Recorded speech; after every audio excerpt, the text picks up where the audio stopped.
Tom, thank you very much. Don't let that team from Ole Miss get hot as we welcome you to the NCAA Baseball Super Regionals presented by Capital One. What a night for baseball, 88 degrees, and the crowds are filing in. We've had a few records set at different places. We may certainly set another one here at Dish Falk Field, Austin, Texas, for a showdown that many have labeled as the best in these Super Regionals. And what a statement that would be given what we have seen play out already. Texas and Oregon, mirror images of each other. Big, strong, power-hitting teams. As we take a look at both sides of the bracket, we'll start on the left side. Congratulations, Mike Bianco going back to Omaha for the first time since 2022 when they were the last team in and the last team to leave. And how about the two elephants in the room, West Virginia and Troy, crashing Omaha for the first time? On our side, it looks like this. Kansas, Oklahoma. Oklahoma, last check, had a 7-0 lead on ESPN2 in the fifth. Alabama, St. John starts about an hour from now. And Georgia and Mississippi State, what else is there to say? But, oh my gosh, 11 home runs in that thing, a 7-0 deficit. They came back and won. Congrats again to Georgia. KP, Chris Burke, Carl Ravitch, delighted to be here for this Super Regional.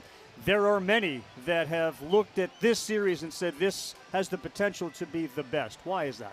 Well, I think you got two big-time brands, two national brands, two teams that can really pitch at a very high level, and two teams that are capable of hitting the ball at the ballpark. They took care of business in the regional. I'm expecting a 3-game series. Should be a lot of fun. Already a 3-game series. So let's talk about these Ducks. Yeah, it's a pretty complete team. I mean, we talked about it just a minute ago. How about top 20 in the country in home runs, top 20 in the country in ERA, top 10 in the country in fielding percentage? One of only 3 teams to go to a Super 3 out of the last 4 years, but they've only been to Omaha once. That team on the other side of the diamond has been there 38 times, more than anybody else in the history of college baseball. You talk about the Texas Longhorns. If they hit another homer, they'll be the first Power 4 in the BB Core era to have 100 homers and 100 steals in a single season. And the top 3 are as complete as any in the country. Yeah, it's a special group. And you're talking about Aiden Robbins, who might be the most electric player in the country. 23 home runs, leads this club. Carson Tenney, the catcher who transferred in from Notre Dame, maybe the most violent ball striker in all of America. Hits it as hard as anybody in the country. And Anthony Pack Jr., we knew about the hit tool, but the power is emerging. The SEC Freshman of the Year, played like a superstar last week. And if you're going to beat the Longhorns, you better take care of the top 3. Well, they took care of business. Both of these teams really rolled through their regionals. 41 runs scored in the Austin regional for Texas. And that kind of dismisses that their starters ERA in the regionals was 1.15. And speaking of starters, one of the best in the country is Dylan Volantis. He gets the ball for the Horns. 2 years in college baseball, it's a combined ERA under 2. That's good, folks, and this kid's really good. The left-hander's going to show you mid-90s fastball, a couple different breaking balls, outstanding control. I think sometimes that's what gets lost a little bit with Volantis. Can land the breaking ball and then can go out of the zone. You see the whiff rate on the curveballs, about as good as you're going to see. The lefty is as good as there is in the nation. It's a great coaching staff on the Texas side who know all about high-level baseball. And when guys like Troy Tulowitzki and Jim Schlossnagle look over at Oregon, they think, wow, that's like an SEC team. They are big and loud and powerful. Yeah, it's a big physical team. And the 3 freshmen we have highlighted there, Laya, Jaxa, and Luwaki, are as talented as they come from a freshman standpoint, but they don't look or play like freshmen. This environment will test most freshmen, although watching the Ducks the last couple of days, they're about as loose a group of Ducks as you see that has their feet on the ground and not up in the air. I like their vibe. So they have Jax Jimenez back at the top. He'd been banged up. He lost his position as leadoff guy, now healthy, and they believe he is an absolute difference maker, an on-base machine. It was a thumb, wrist, hand injury that cost the sophomore his position. They had him batting in the 9 spot for a long time, but now back to the leadoff.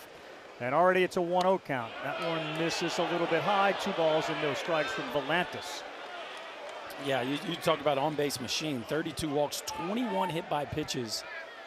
Far and away the highest on-base percentage guy they have, and they feel like he's really starting to round back into form. Couple of hits in the regional, the 2-0.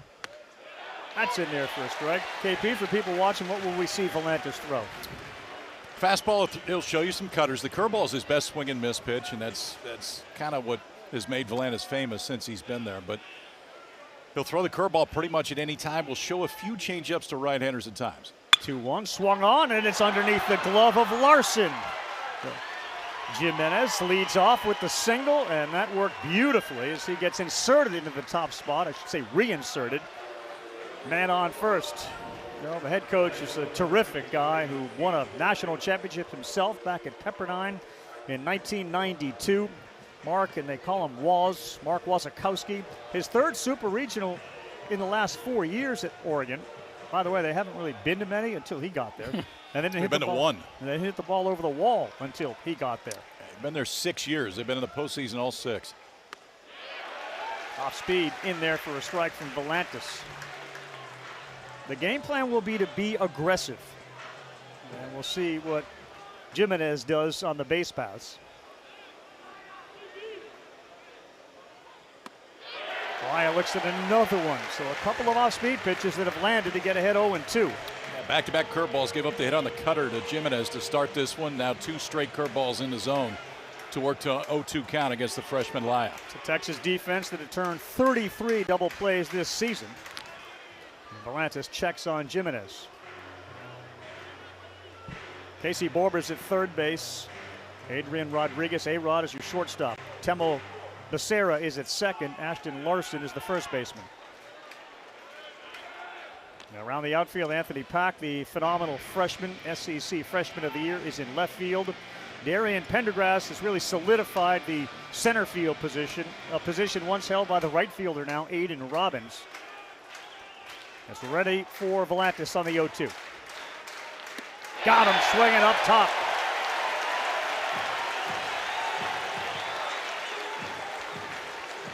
Well, that's going to be the key tonight, it feels like, for Oregon. Can you hit this one? And can you force it in the zone? Well, they forced it in the zone. He threw 2 straight curveballs to get to an 0-2 count. This is probably the worst of the 3. Was in a spot that Laya could have done some damage with, but first strikeout of the game on 3 straight curveballs for Dylan Volantis. And it brings up Ryan Cooney, one of the veterans here, upperclassman, the junior. And all of a sudden, Volantis is throwing 4 consecutive strikes. Well, they know what they're going to get. You're talking to the hitting coach here with the Ducks, Jack Martyr, just about the approach. And they're really, as a club, going to try to let the ball travel and use the backside. We saw Jimenez do that beautifully, the first hitter, but they know there's so much soft. If you get out in front against Volantis, he's going to punch out double digits. And you saw the 3-hole hitter, Cooney, square there to lay one down. Everyone in the lineup, 1 through 9, has been asked to do that, and they will do that. Cooney hits .335 with 8 homers on the year. Jimenez off first. That one's in the dirt, blocked. He's now off to second, and he will slide head first and stay there. Ball got away from Carson Tinney. Jimenez was off and going. We talked about aggressiveness, and Oregon hasn't stole as many bases as Texas this year, but Jimenez is a guy that they really trust on the base pass. Good secondary. Didn't wait to see how far that got away from Tinney. Just broke right when he saw it going in the dirt.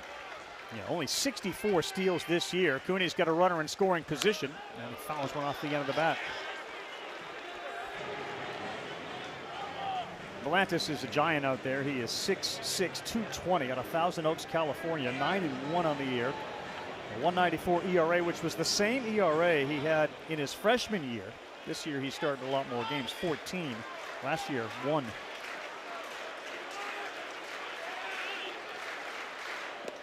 Cooney is gone in the dirt. Tinney, watch out for that bat, throws down to first.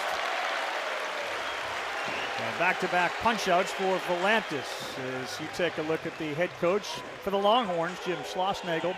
7 College World Series appearances as a head coach.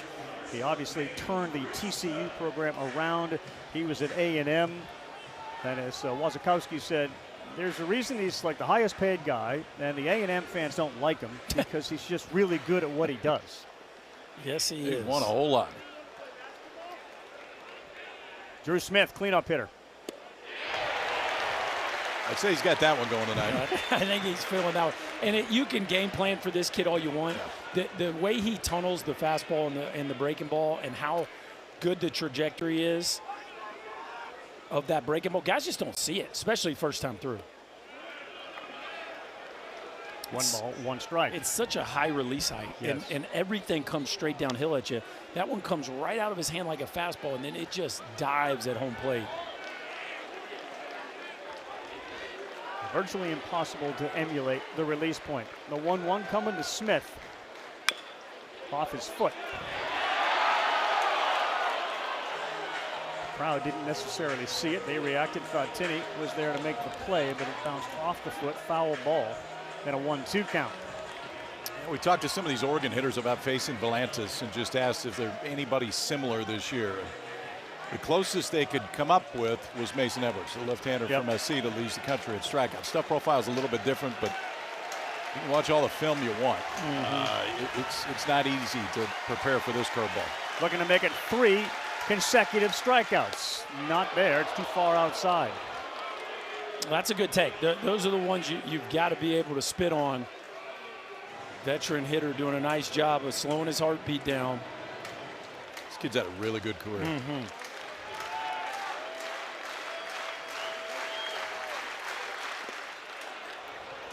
Yeah, so you get the curveball, then you get the shorter cutter there. And with the base open, it wouldn't shock me if he goes back to a ball down and out of the zone again.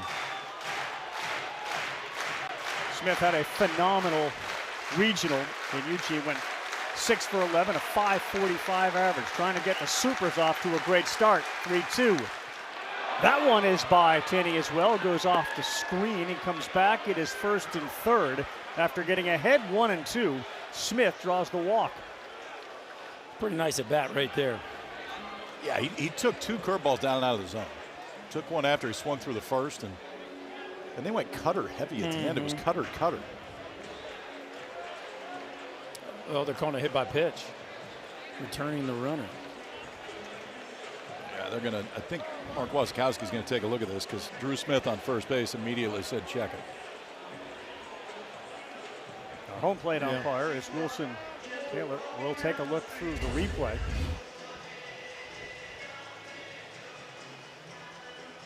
No. Didn't come close to him.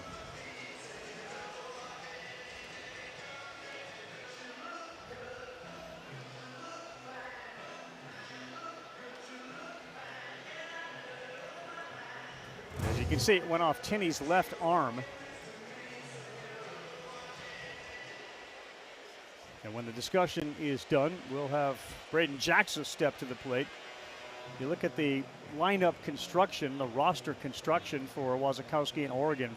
There are, as you mentioned, 3 prominent freshmen. And they will point to about 27 games ago when they brought Nalivo Milwaukee into the lineup. And the 3 freshmen since then, including Milwaukee, have been the best hitters on this Oregon team. Yeah, and these are the kind of at-bats you're here we go. Oregon has challenged the call of a hit batter on the field. The previous play is under review. Yeah, part of this is if the batter was hit, which we've seen already, a replay wasn't, then the runner at third would have to go back, Jimenez to second. Yeah, it's off Tinney's arm. Shouldn't take very long. No.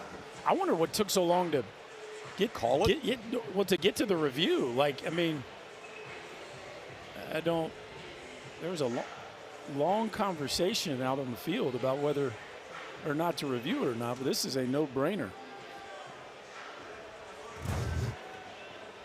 The folks back in Review Room Central have already looked at it several times, and they will be able to relay that message Where are they at, Rev? to They're in Pittsburgh. with a Right there. just thousands of monitors so everywhere. they can see everything, Berkey. Yeah, and this you don't need thousands of monitors to No. see this one.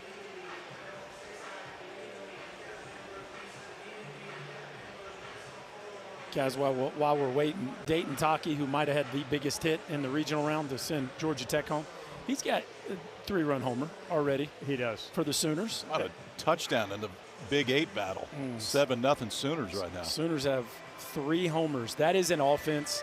Early in the year, that team was playing at a top 10 level. Like, they were really in the good. top 10. And then the pitching went sideways. Yeah. Some of the bats cooled off. But this version of Oklahoma is pretty scary. Dangerous. You want to talk about the elephants in the room I mentioned that are now elephants in Omaha? First time since 2016 that we're going to have 2 first-timers there, Troy. Yeah. And no drama. I mean, no. West Virginia obviously just hammered Cal Poly, and then Troy acted like they were super regional veterans. I mean, not only did you'd think the team would maybe play a little tight with the whole city showing up. They certainly did not. How about the fact yesterday we broke 3 attendance records? Auburn broke theirs, Troy broke theirs, West Virginia broke theirs. They had to bring in bleachers from Gulf Shores, Alabama to Troy. They didn't have the bleachers in Troy. They had to truck them in and put them beyond the left field fence. Come on, gents. Let's go. What? The Troy head coach brought up one of the other aspects of Omaha in a post-game interview. Yeah, he sounded like the good folks from Troy may be attacking some Jello shots when they get there. After review, the call on the field is overturned. The runner was not hit by the pitch. This runner will stay at third. Oregon has 2 challenges remaining. You don't lose the challenge when you are correct. And a big opportunity here for the Ducks on the road with a freshman who is a specimen in himself with his size. There was some loud noises during the batting practice, and Braden Jackson was making a lot of them. 6'6". Steps in with Jimenez at third, Smith at first. And he looks at a pitch in at 93 to fall behind 0-1. Now watch out here. This is a West Coast team that I promise you they got some tricks up their sleeve. 2 outs, first and third, left-handed pitcher on the mound. There are a lot of different things they can do here offensively. Smith a half dozen steals, not going here, and a slow one, and it's foul on the third base side. So Volantis ahead 0-2. And now with 2 strikes, it's usually on. Personally, I like the one where both guys go at the same time. If he picks, you steal home. If he doesn't, the guy at third puts on the brakes. I would be shocked if Oregon doesn't try to do something here to either draw a balk or go double steal.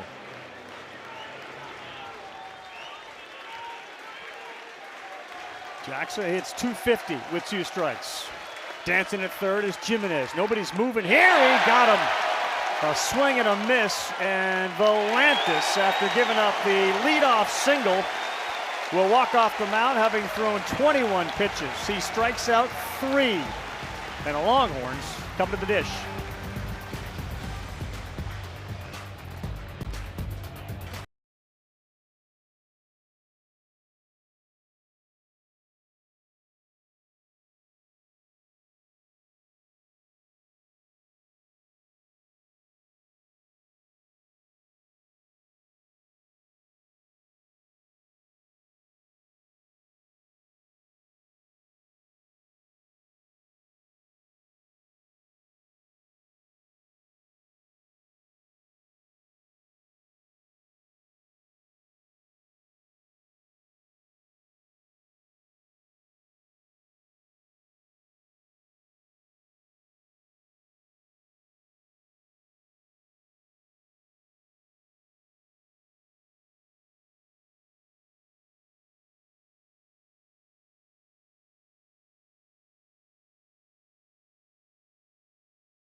Everyone, UFCU Dish Falk Field, where the expectations of the Texas Longhorn fan base is we get to Omaha and we're kind of ready to win another championship. And this is certainly a team capable of doing it.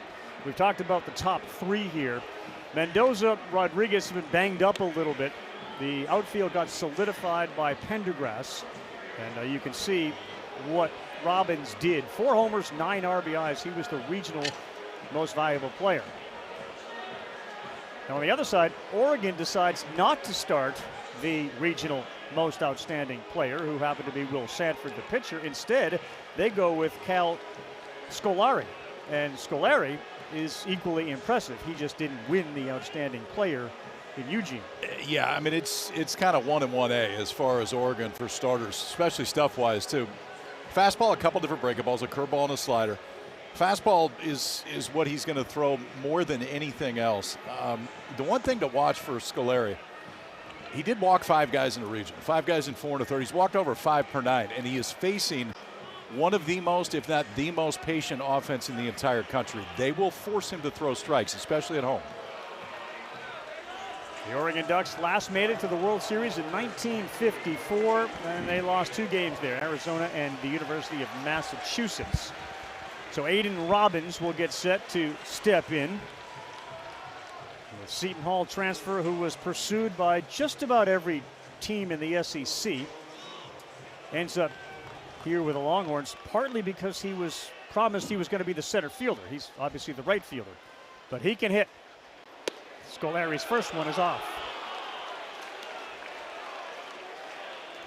Big numbers, 347 average, 62 RBI, 23 homers. And interestingly, acknowledged that hitting first in a game isn't necessarily things that make him most comfortable.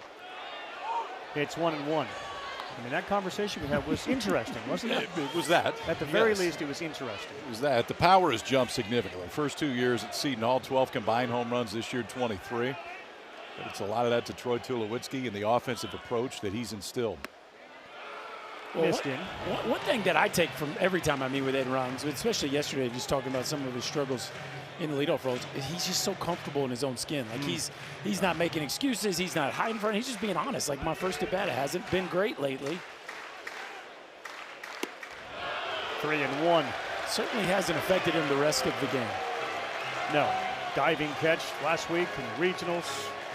4 home runs. He's got 15 leadoff hits this season. He's got a 3-1 count from Scolari. And he will draw the walk. Well, you just mentioned that is a bit of a concern and an issue, and it rears its head early here to bring up Carson Tinney.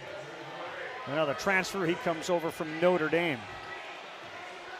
Well, we talked about if you're going to have a chance against this Texas lineup, you got to take care of the top 3, and starting with a leadoff walk is certainly not the design.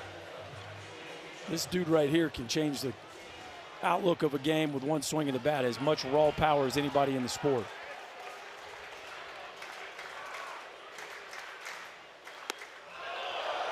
That's been the miss on the arm side. It comes too far inside to Carson Tinney. In the year of the catcher in college baseball, he's raised his hand and entered the chat in a big way. 21 homers. Wind blowing out to left. Another one that missed just up. It's 2 balls and no strikes.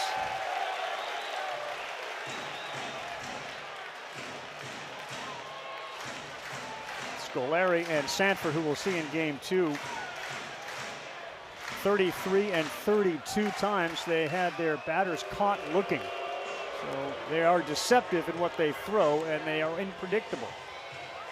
A lot of that credit goes to Matt Floor, the pitching coach. It is interesting, though. They say Scolari has a lot of cut to the fastball. So far, we've seen a bunch of arm side run. And this one is lifted to right field. Laya is out there, and he is there to make the play. Angel Laya in right, 1 out off the end of the bat for Tinney. Now, that was a little cut to that fastball right there, just enough to get off the barrel. Yep.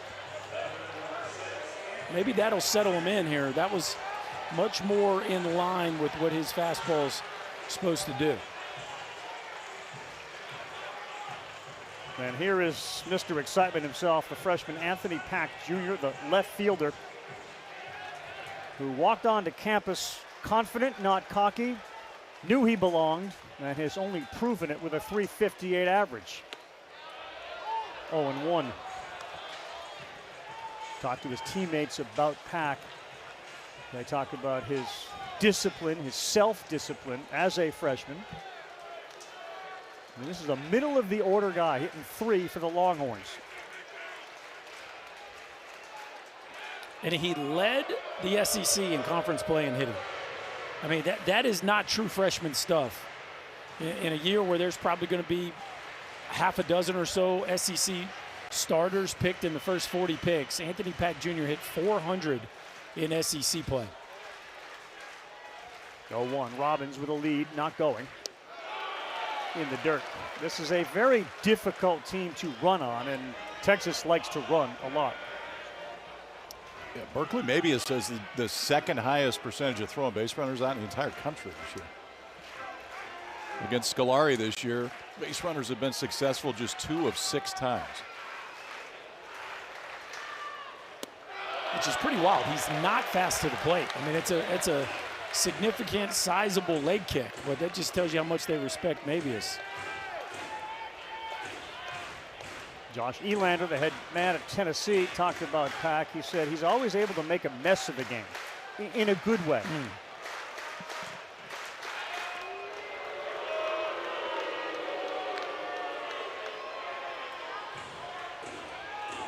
Robbins with the oven mitts on both hands. Just a fantastic athlete from the Northeast. Fan of all things Philadelphia. 2-1 to Pack Jr. Almost got him. It's 3-1. Scolari living dangerously, falling behind. You got a red-hot hitter in a 3-1 count and a fastball KP that likes to cut back in towards left-handed hitters. Anthony Pack, one of the things he's learned how to do this season is get the head out. You know he's thinking that here.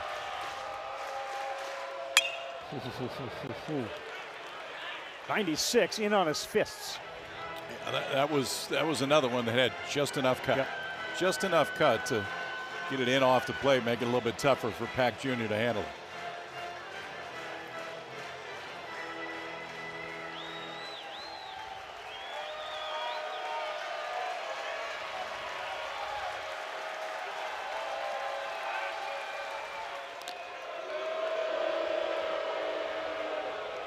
To put an exclamation point on Berkey's point about freshmen, since 2000, only 3 have led Texas in batting average. Omar Quintanilla in 01, Eric Weiss in 11, and Eric Kennedy in 2019. That's pretty exclusive company for Pack, who's ready on a 3-2. Not yet.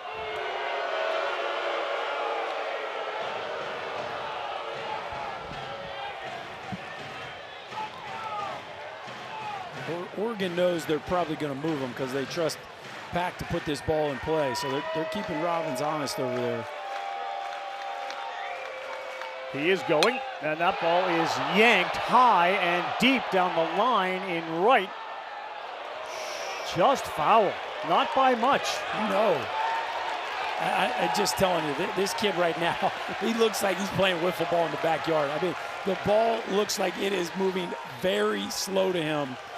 And Scolari's, it feels like he's going to have to decelerate one, KP, or try to get one moving away from that barrel. He just doesn't have a lot of deceleration in the bag of tricks. Robbins off again. There it is. The throw down is safe. There was no call, but Pack is going to take first with a walk.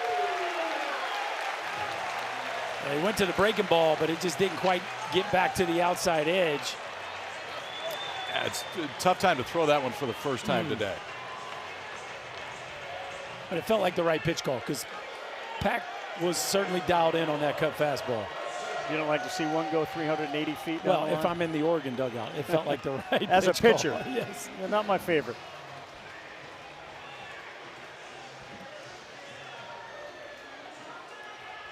After Oregon had an opportunity, first and third in the top, they didn't score. Now first and second for Temo Becerra, the second baseman.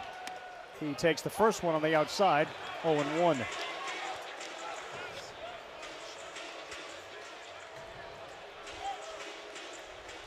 Becerra, one of the best hitters against breaking balls on this team. He kills all of them. Change, split, breaking ball. Fastballs, there are others ahead of him, and that one is fouled out of play.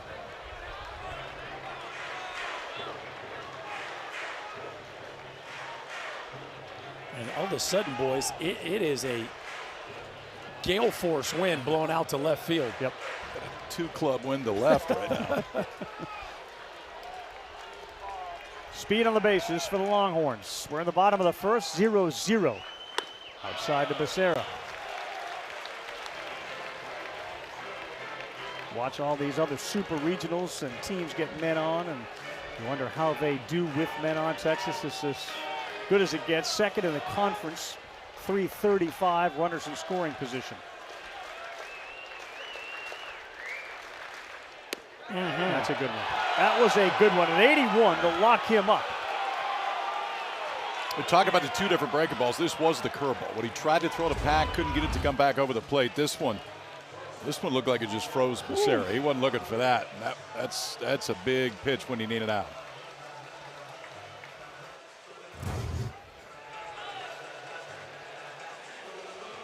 Now it's up to Adrian Rodriguez, the shortstop. The sophomore hitting .298 on the year. He's got a terrific eye, more walks than strikeouts. 1-0.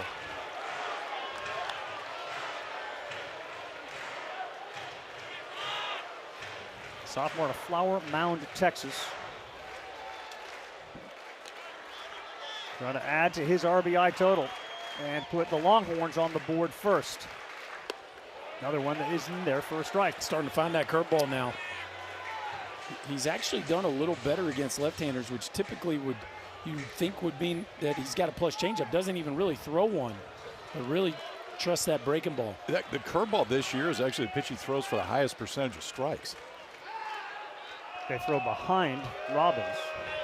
His numbers against lefties, sliders, the opponents hit .091 against it. The curveball, 103. Fastballs get tagged a little bit. So it wouldn't be pretty good breaking ball. Wouldn't be a surprise to see more of that to Rodriguez.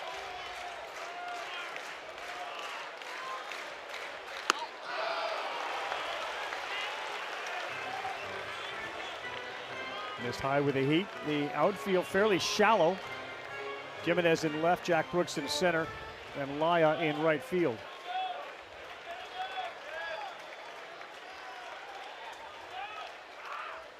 Rodriguez, this one's over the head of the shortstop, and that is going all the way to the wall. Robbins scores. Pack Jr.'s got to score. Rodriguez delivers, and the Horns jump on the board first with a clutch 2-out, 2 RBI double for Adrian Rodriguez.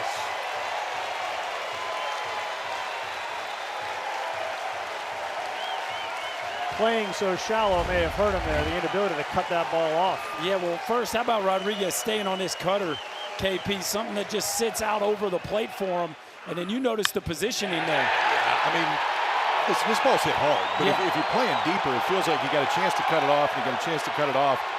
You may hold Pack from scoring. He may be standing at third base, but they're playing pretty shallow out in the left field. And I know Rodriguez, when they look at his stat sheet, only has 4 home runs, but when he gets through it, he's still got some pretty good juice. He did right there to get the Horns on the board. Yeah, big time hit for the sophomore. Here's Ethan Mendoza, and that first pitch is in there. So you give Dylan Volantis a 2-0 lead. Well, don't forget, Tomas Valinkas had a 7-0 lead today. So if you'd have told me that game wasn't safe, I would have not believed you, and it wasn't close to safe. Off to third base, and that ball is fouled off. Boy, Rodriguez had the bag stolen. It would have been his 14th. But Mendoza fouls it back off the screen. It's interesting that Drew Smith even went to cover there. To me, right-handed hitter up, 2 outs and a runner at second base. Like, I'm going to let him have it. Last thing I want to do is vacate third and let a ground ball score another run.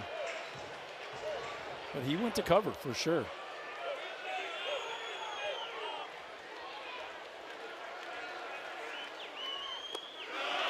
Good job behind the plate. The storyline here is, boys, the 2 walks kill him, right? I mean, and I get it. You're settling into a big environment, your first time pitching in an atmosphere like this, but man, walking Robbins and Pack Jr. and then that clutch 2-out RBI hit. The reality is, with the left-hander on the other side, you don't have the luxury of settling in, because if they get you early, sometimes that's enough. 1-2 to Mendoza. Foul ball. He saw that off-speed pitch really well and took it off the turf. Volantis stretching to get back on the mound. He struck out 3 in the first, but he had some traffic to deal with.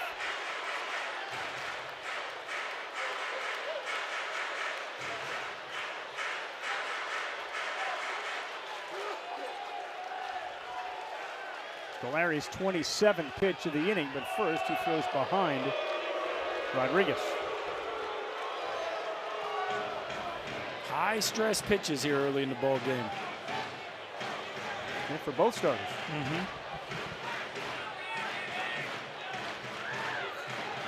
Son has a little issue on the right side of the infield with Jackson at first covering his eyes. Count even up 2-2. Rather, you said it. It looks like Mendoza's seeing that breaking ball. I think, you know, you get the breaking ball, just misses staying down the third baseline, and then a pretty easy take right there. Feels like you got to go back to that four-seamer right here. Hit from Bedford, Texas, who is living out his dream. Playing for the Horns. High chopper, fielded by Scoleri. Has some time, fires, and he gets him.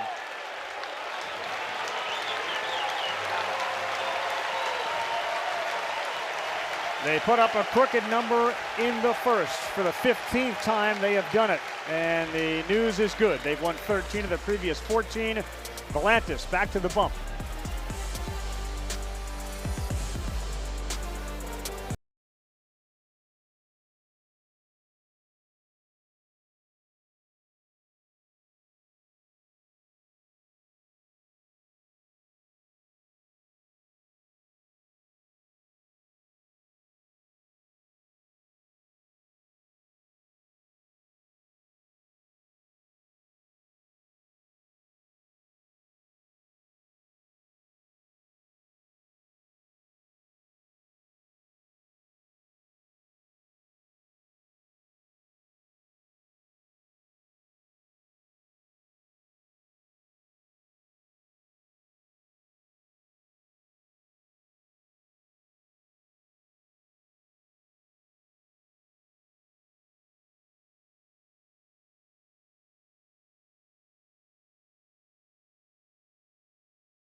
All ducks fly south for the winter.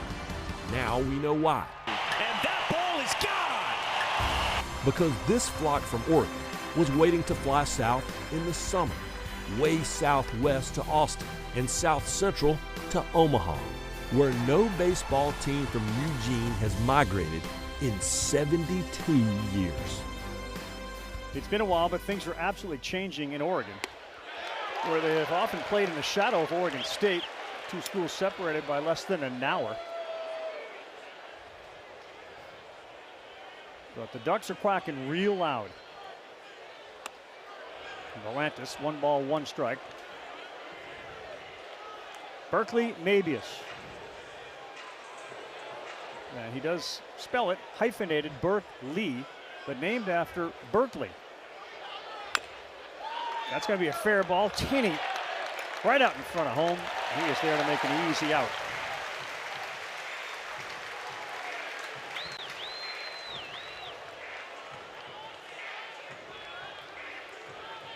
They got a chance to sit down and talk with several of the Longhorns, including Volantis. But before he walked into the room, the other 3 guys that were in there were talking about how sweet and gentle. Kind.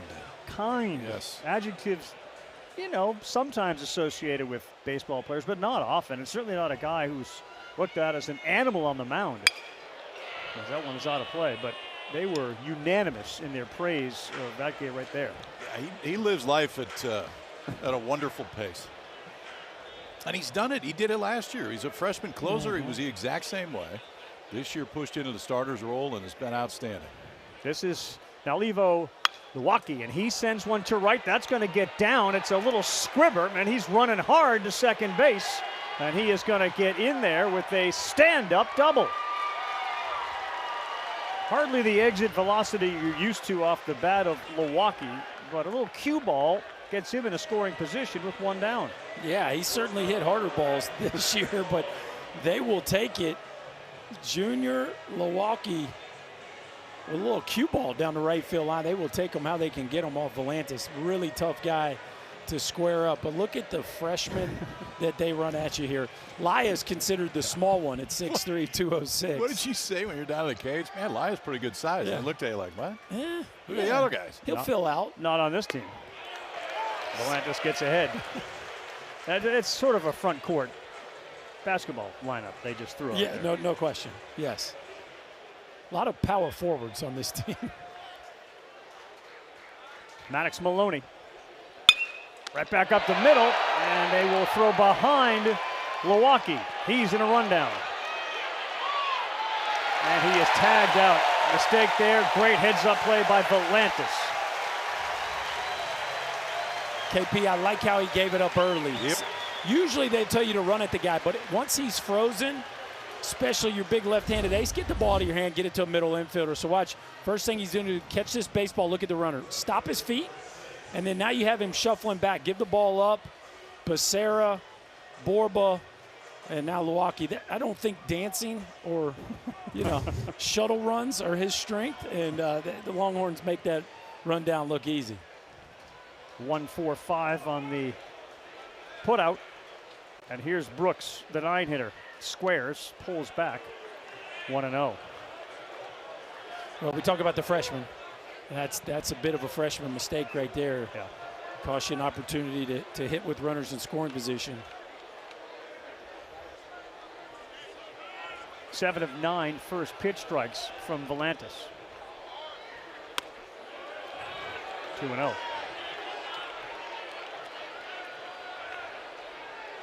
Takes a deep breath on the mound, and then obviously he fielded it and threw it. You can see him taking a few deep breaths after that play. Yeah, he was huffing and puffing a little bit in the first, too. It's muggy out there. And this ball is lifted up shallow left field. Pack is going out. Watch out! He holds on to it as he avoids a terrible collision with the shortstop Rodriguez. Woo, is right. That one had disaster written all over him. Well, he can go do this, too. Good to be left-handed right here, I'll tell you that, because he just kind of steals it right at the last minute. Rodriguez gets out of the way. Another scoreless inning for Dylan Volantis, and an early 2-0 Texas lead.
All right, Shicky, thank you very much. Good numbers. When you can walk and you're talkie, that's a walkie-talkie on the home Okay. run. Oh, no. Okay. Yeah. I'll be here all week. Ashton Larson swings and fouls one off. It is amazing how many kids rise to the moment in the postseason. Like, I mean, the Jay Boroff story for Troy. Another is one this just- weekend. All he does is hit I homers. think he had two Did more. he? I think he had two more. He had at this least weekend. one. I know Yeah. that. I think he had two the first game. But yeah, and Dayton, He's hitting in the 8-hole. Yep. So you just get these guys that there's zero reason looking on the scoreboard at their season statistics that they should turn into Barry Bonds, but it happens, and there's some really neat ones this postseason. The 0-2, and a swing and a miss as the strikeout of Larson to start the bottom of the second. All right, so this is the right side of the bracket. You got the right and the left. This is the right with Kansas and Oklahoma. You heard Matt Schick back in the studio. It's all Oklahoma right now. Alabama and St. John's getting started. Texas and Oregon. And that was a really fun game to watch. Georgia and Mississippi State. 11 homers, a 7-0 lead. And as you mentioned, one of the best pitchers trying to protect it who couldn't. This ball is hit hard. Right field with some carry. Borba. Blast!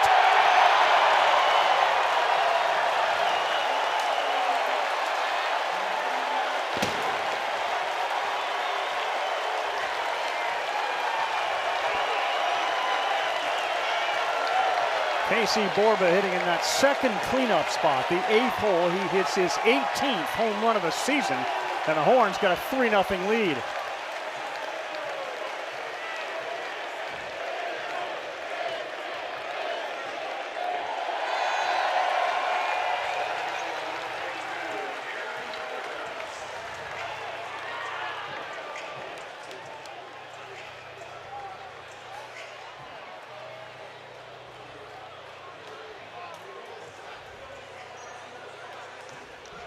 So there they are, the first Power 4 team in the BB Core era. 100 homers, 100 steals. BB Core era started in 2011-12. I think we need to advance past the BB Core. This is not that. This is the. I understand the idea behind it because of how far it was. This is, they flying now. Yeah, we are in the live ball era. Well, and Casey Borba, you know, this team hit 12 home runs last weekend.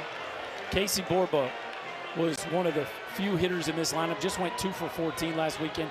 One of the few hitters in this lineup that struggled. But when he gets hot, he can catch a heater like anybody in this lineup. And that is a welcome sign for him to launch the first pitch he sees here in this Super.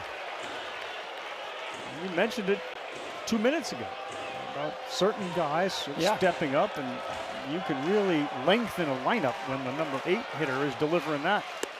Pendergrass, that's one on the corner for a strike. It's 3-1. There's not a whole lot of lineups that have the 8-hole hitter that has 18 homers. Right.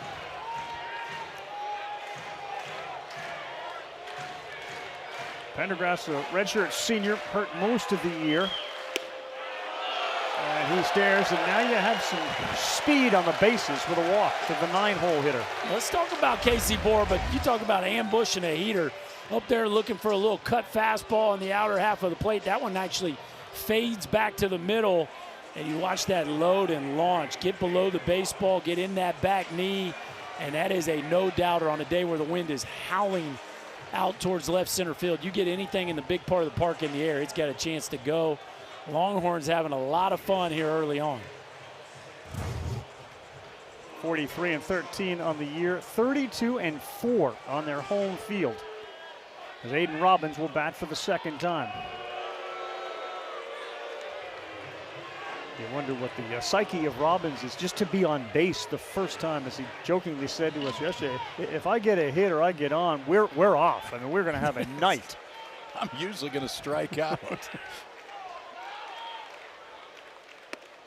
That was weird. What was Bert I don't know what he was back there? I don't know. Throw over, I guess. They must have been getting late in the clock. He was telling him to throw over. But Robbins wasn't lying. He walks in the first at bat, and they get 3 on the first time through the order. So there it is. Pendergrass, good lead at first. I wasn't the only one that paid attention to that.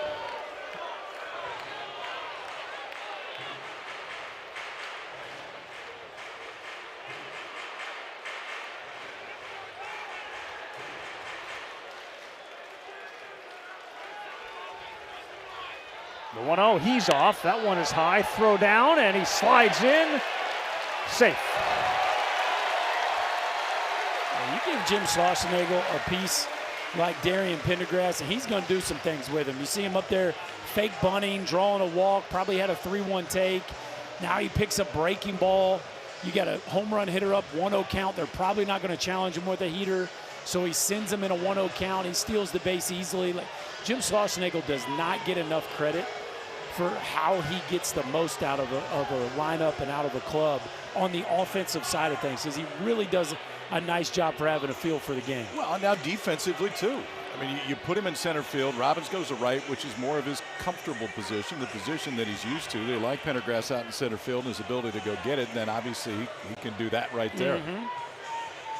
How about Darian Pendergrass was home all fall with no place to play? He was in the portal, didn't get picked up. They were looking for speed and a true center fielder. They scrubbed the entire portal, whatever was left in it, and they come up with this guy who's now starting in center field on a super regional team. Wasn't here until January. 4 years at Spartanburg Methodist and the College of Charleston. He did steal 43 bases last year. Joined in the winter. It's 90 degrees, and he's making a big impact. Starting to stir in that Oregon bullpen as Robbins looks at a 2-0.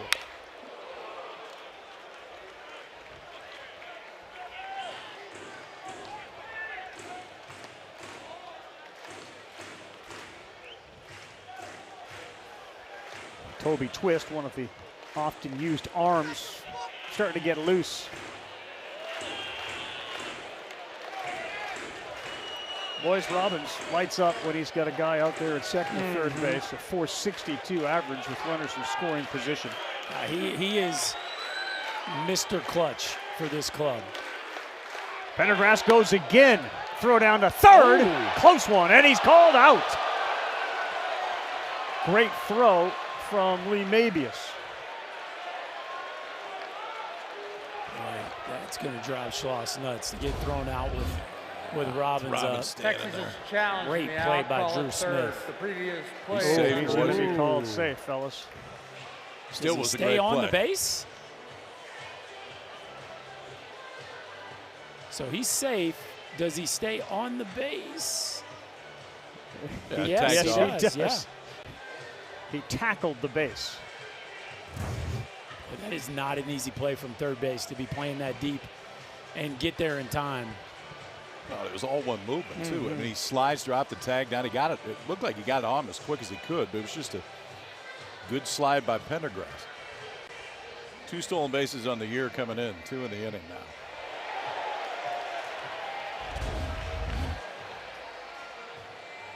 Now you feel okay with it. Yeah, good If you're job. Schloss. Great, Hey. great job. Good idea. Just what I thought you were going to do right there. Pendergrass with his left hand holds on to the bag, and then he's able to maintain it even though his left knee knocks right into that hand. Yeah. It kind of squishes it there. He never left the bag. Well, the more I see it, the closer it looks.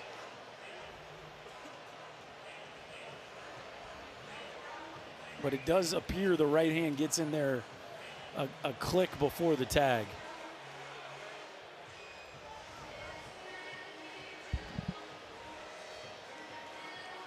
I mentioned it's a difficult team to run against because Berkeley Mabius has been so good. Opponents were 21 for 41. 21 for 41 this season against the Ducks when it came to stealing bases.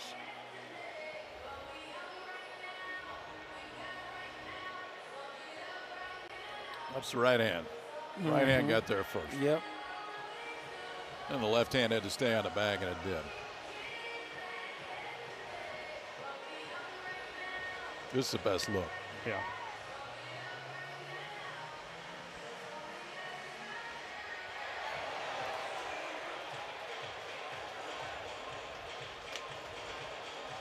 Two challenging calls for the replay review room back in Pittsburgh that have taken some time. But Pendergrass' impact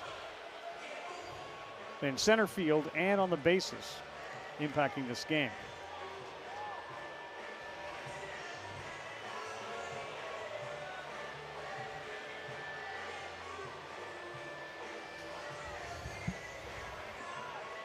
I'm in favor of the 90-second rule. Yeah. We either know in 90 seconds or we leave the call on the field. I'd be fine with 60. 60. I think that angle's a little deceptive because I think the backside angle shows that the glove actually, even here, That's the is sort of in between the two hands. Yeah, I feel like the first tag is on the left hand. It is. And the right hand's already on the back. But that is, whew, it is razor close.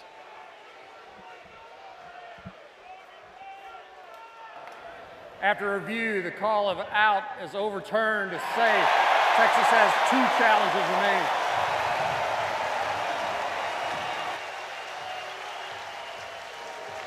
Well, now the Ducks will bring that infield in. Steal the bag changes the offensive defense pretty significantly. 3-1 count coming to Aiden Robbins. 3-1 count with the infield drawn in. You talk about a green light special. And only 1 out. So we'll take that called out off the scoreboard.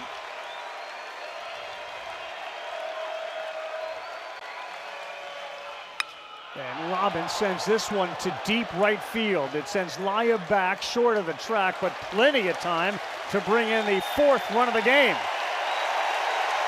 The speed of Pendergrass, 2 stolen bases, leads to the 4th run, and the Horns put another crooked number up.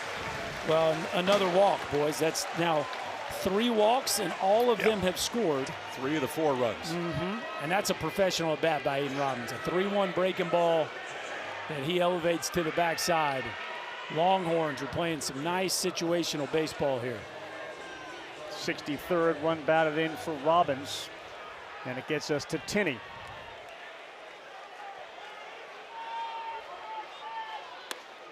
Curveball lands, it's 0-1.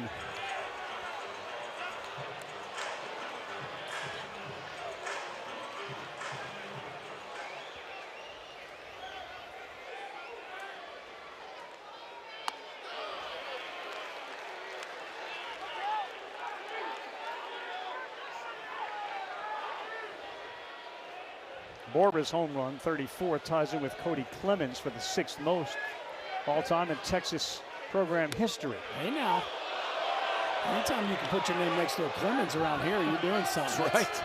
That's pretty good. Former Big 12 Player of the Year. Big leaguer. Big leaguer. Pretty successful big leaguer, too.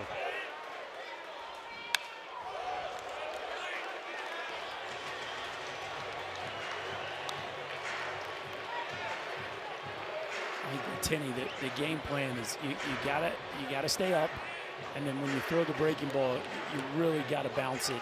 He does a nice job of sitting on breaking balls, especially late in the count. Didn't chase there. Tinney was funny yesterday. He talked about growing up. We asked him in the room, like, do you enjoy catching? Were you always a catcher? Oh, no. No, I was an outfielder. But then I put on a little too much weight to run around. I think he used the word a little chubby. Yeah, and they animated gear. You think about this battery with Tinney, who was an outfielder and then claimed he was a little bit out of shape. He then got moved to catcher. And Volantis was telling us that he was always like on the B team. Basically, until he was 12 or 13, he kept getting cut, demoted. 3-2. We got one hit there, and it's a 2-hopper to Smith at third. And he is gone, but another crooked number, partly delivered by a Borba blast. Boy, it's a quick start here by the Longhorns. A launch piece to the backside. Casey Borba doing the heavy lifting on the backside of this break. We will talk to the Longhorn skipper, Jim Schlossnagle.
Welcome again back to the NCAA Baseball Super Regionals. They are presented by Capital One. Jim Schlossnagle kind enough to join us. A lot of your stars get a lot of shine, but let's talk about what your center fielder has meant to your team in his return. Yeah, he's really meant a lot. You know, we brought him in the middle of the year and had plans on him having a chance to compete in center field, and then he was hurt, had a bad back, and then some leg things. He finally got healthy, and now it gives us an added dimension on defense in center field and the opportunity to get on base and run the bases a little bit. He sure did tonight. Coach, thanks very much. All right, Hooker. Thanks, Sauce. Right, thank you.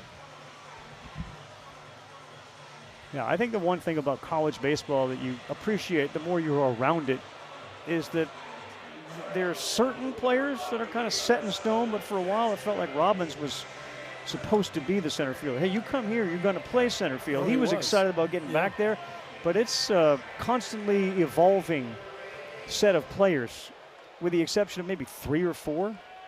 Yeah, well, I think they gave Robbins a pretty long leash out there in center field, and they finally realized once Pendergrass got healthy enough that the best version of this team included a rangier center fielder. Plus, you get Robbins in right field, so now you get better at 2 spots. And give Robbins a bunch of credit because he was already off to an All-American start, and he handled it like a pro, and he's done nothing but continued to lead this team since. Jax Jimenez underneath it, and it sends it to a fan here in the stands at Dish Falk.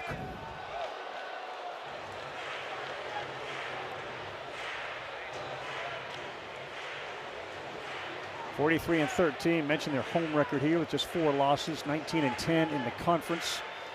Nearly a +4 run differential. The team ERA is 4.10, but they're very capable of putting zeros up on the board. And that is what Volantis is doing here in the top of the 3rd. Yeah, it's really a team that hangs their hat on their pitching. The offense for a lot of the year was pretty top-heavy with Robbins and Tenney, but the back end of this offense has certainly played better down the stretch. Becerra's had a nice second half. Borba's hit a ton of homers. Rodriguez. Mendoza had a good regional. Volantis on the 0-2, and that is going to squirt into right field. Good piece of hitting. And again, the leadoff man now 2 for 2 today, and Jax Jimenez.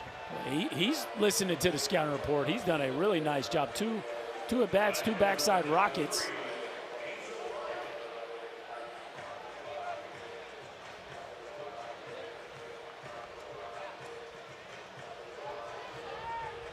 Well, there's been a lot of odd things that have happened so far in the Supers. Texas has only blown one 4-run lead in the tournament over the last 20 years, and that was last year against UTSA. Once in the last 20.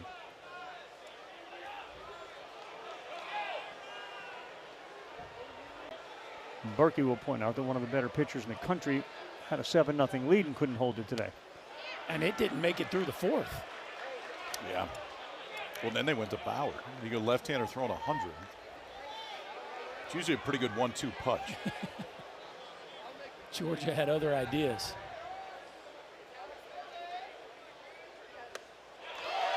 We know this from watching Georgia, too, in the SEC tournament. There is no lead they don't think that they can't come back to. Especially in that ballpark. They take full advantage of the ballpark effect at Foley Field.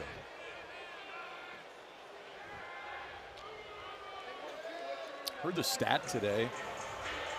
The last 149 teams that had a 7-0 lead won the baseball game in the postseason. Tell the day. That is not a small sample size. Volantis lands it in spite of the fact that Lyle was squaring.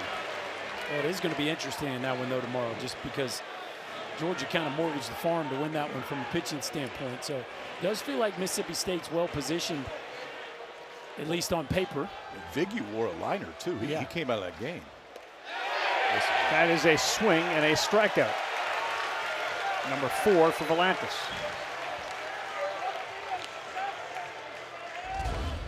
Got beat with a fastball the last time up to Jimenez. Now this time just goes straight back to old reliable.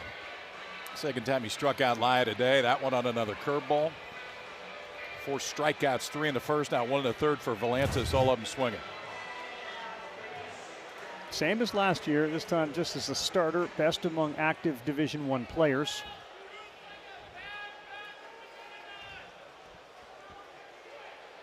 And he went a little sidearm there. Across his body, too. That's a different look. This is Chris Salish. Yeah, and this is kind of like the discussion we were having with the Texas pitchers yesterday about just every once in a while they just try stuff. I hadn't seen him do that all year, and I think I've seen 4 or 5 stars. He's been watching Riojas' bullpens, I think, maybe. Well, that guy's responsible. I mean, I do think it's fair to call him Mad Max, sort of the Mad Max scientist, because as all those guys were telling us yesterday, he's open to pretty much anything when it comes to pitching. I don't know about off the field. I'm not putting ketchup on ice cream, but he will listen to anything that a pitcher has to say. What if we try this? He says, sure. And then the Let's see if it works. And the numbers will are either gonna tell back us. it up or defeat it. Yeah. 3-1. It's also funny talking to Volantis about some of the pitches he threw before he got here and said, I really thought that was a really good pitch. And then you get on these machines and you realize, that wasn't really good, was it? I just got guys out. That's ball 4. Volantis now has 2 men on and 1 down.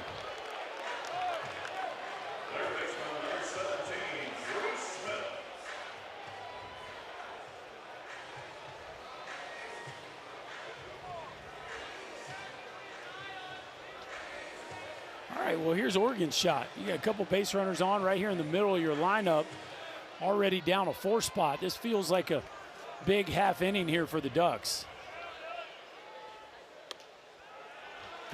You're not going to get a ton of these, first and second. No, especially with a walk. Yeah, and you got your only senior in the lineup that's hitting right now. A guy that's essentially been a starter all 4 years, all Big Ten this year.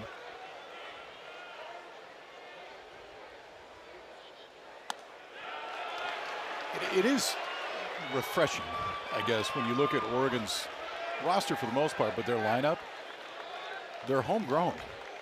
They're guys that they recruited, and they've come from the program, and they've stayed around, and it is not packed with a bunch of portal guys.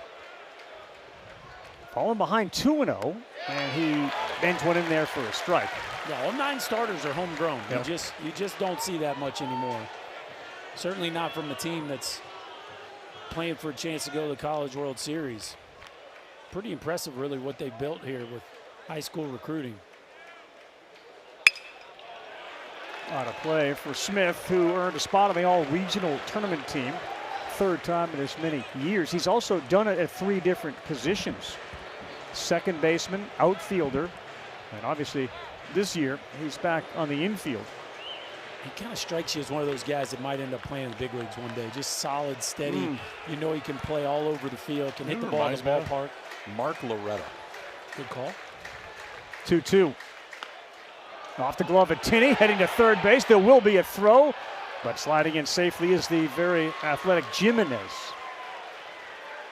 Tinney's had a few kind of wiggle away from him tonight.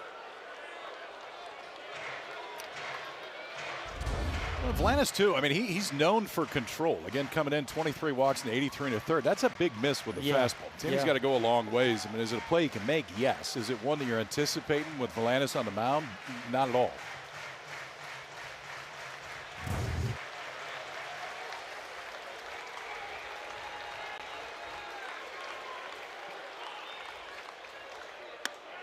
Back-to-back walks, and the bases are loaded with Oregon Ducks. Now you got a real chance. Well, Jackson had an opportunity his first at bat. It didn't go great. Let's see if he went to school here and can make that breaking ball start up. As Max Wiener's going to go have a chat with his star left-hander, who just looks a little shaky here in this inning, boys. Here comes a big smile.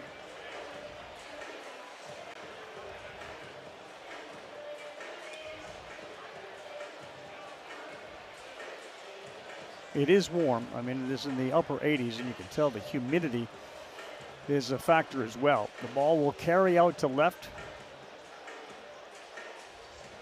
And you're looking at an Oregon team similar to Texas. We mentioned how successful they've been with runners in scoring position last week, fellas, in the regional, and they crushed the regional, but they hit 419 with runners in scoring position. Latest news, insights, in-depth analysis from the Super Regionals. Visit ncaa.com. About 8:15 here in Austin, Texas. Kyle Peterson, Chris Burke, Carl Ravitch. Bases loaded, trailing by 4. And Braden Jackson. Hit ball 1. What are you seeing, KP? What I'm seeing is the one he's really been able to control tonight has been the curve. And I'm a little bit surprised they didn't open with it, because the last time that Jackson was up there, he did not look comfortable against that curveball. Changing. Best one of the night right there. Well, I think those are the first 2 he's thrown the whole night. So they're the best 2. And maths right there, yes. Uh-oh, that hit him? No. No. He's just having a hard time getting the ball to his glove side, KP. It looks like everything's running away from him. And we're seeing, feels like more arm side misses than normal. And there he tries to get one to the glove side and just buries it.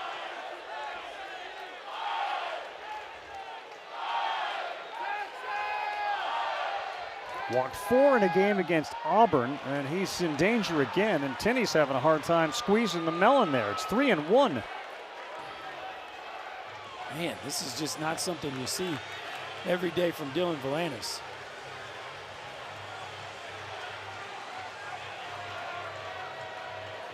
Those 4 walks against Auburn were a season high. He has not walked more than 2 in a game other than that.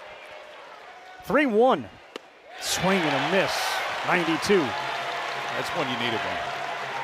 You need to be able to throw the fastball over. Jackson thought he was going to get it. That was well placed. Now see where Volantis wants to go here. 3-2, bases juiced.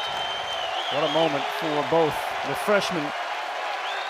Jackson looks at it. Swing and a miss, and he got him. Volantis needed to, and he got to. Well, when all the chips are down, KP, you're going to go to your best pitch. Let's go back to Old Reliable. Because Old Reliable is one of the most reliable pitches in the country. He had to work to get back to a 3-2 count. Then you got to execute. And ultimately he does. Jack's out in front. Strikes out for the second time on that curveball, but this time with the bases loaded. Now left on left. Berkeley Mabius.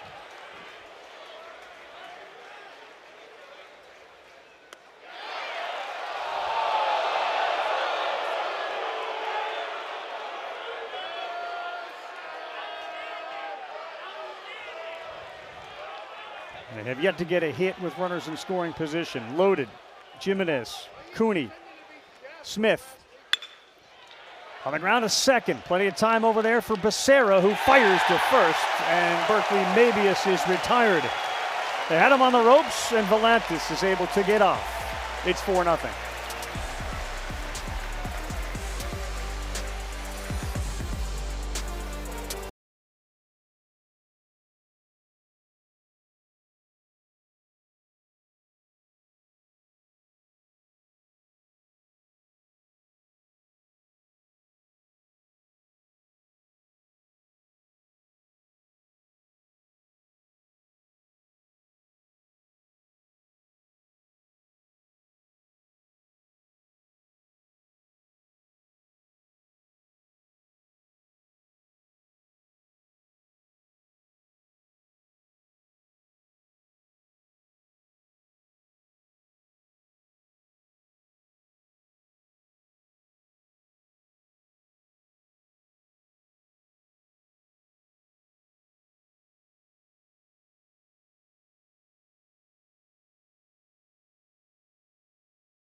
The NCAA Baseball Super Regionals are presented by Capital One. What's in your wallet? Texas Longhorns, the baseball team, trying to do what the women's softball team just did. That's win a College World Series. Texas women did it for the second straight season, beating Texas Tech in the finals, 2-0. And everybody on this campus strives for championships. They got a bunch of them. Yeah. That's when you don't mind changing the banner. You can add another number to those national championships just beyond the right center field fence. 71 all-time national championships, 67 NCAA crowns. Third team this year for Texas to win a title. And a big swing and a miss from Pack Jr. The men's swimming and diving won the national title in March. Rowing claimed the national championship on May 31. And the star was Tegan Kavan, and there she is, the most outstanding player. Back-to-back seasons, by the last way. 2 years. Texas had to come through the losers bracket, too. Katie Stewart, 4 homers over the series, and Mike White. This team went 11-2 in the tournament. Congratulations. And congratulations to the ESPN crew who did such a great job covering the Women's College World Series.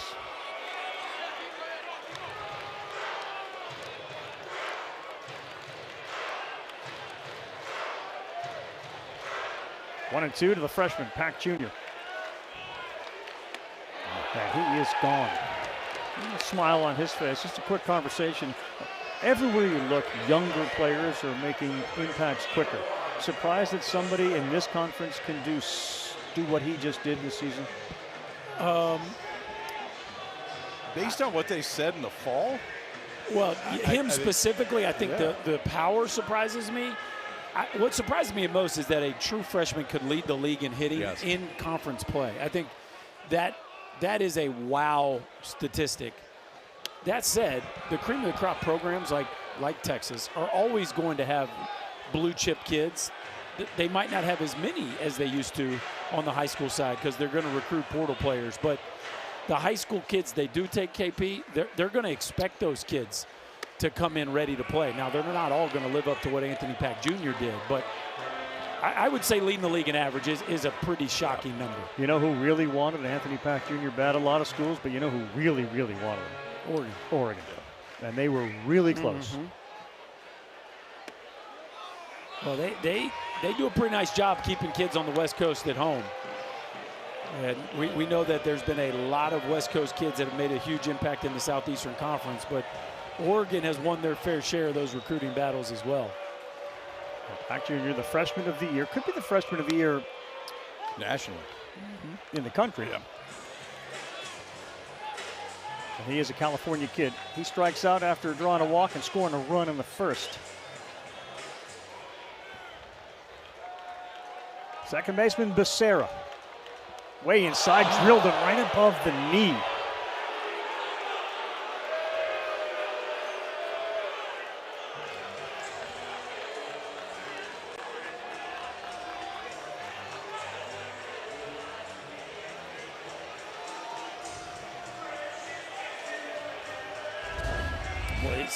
Scolari has scattered this thing a little bit. Two-seamer there that just darts in on the back knee, and that is not going to feel great in the morning. He just hadn't got ahead enough. When he gets ahead, the curveball is very good.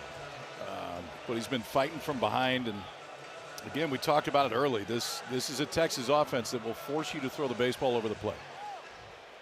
They see over 4 pitches in at bat on average over the course of the season. First one to Rodriguez. He had the very big hit. 2 RBI, double the other way in the first.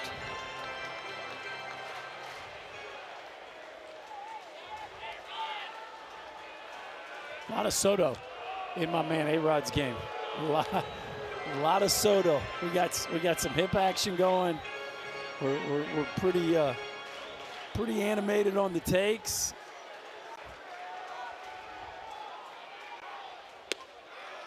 In there for a strike. I mean, your nickname is A-Rod. Yeah, but it's A-Rod nickname with a Soto act. Decent combination for a baseball player. 1 ball, 1 strike. You guys made the point. You know, Scolari hasn't been getting ahead. How about the job Jason DeCaro did today for Carolina, who was ahead all day long on his way to a complete game? How about the fact, I mean, DeCaro's been in the starting rotation from day one when he showed up on campus. First career complete game.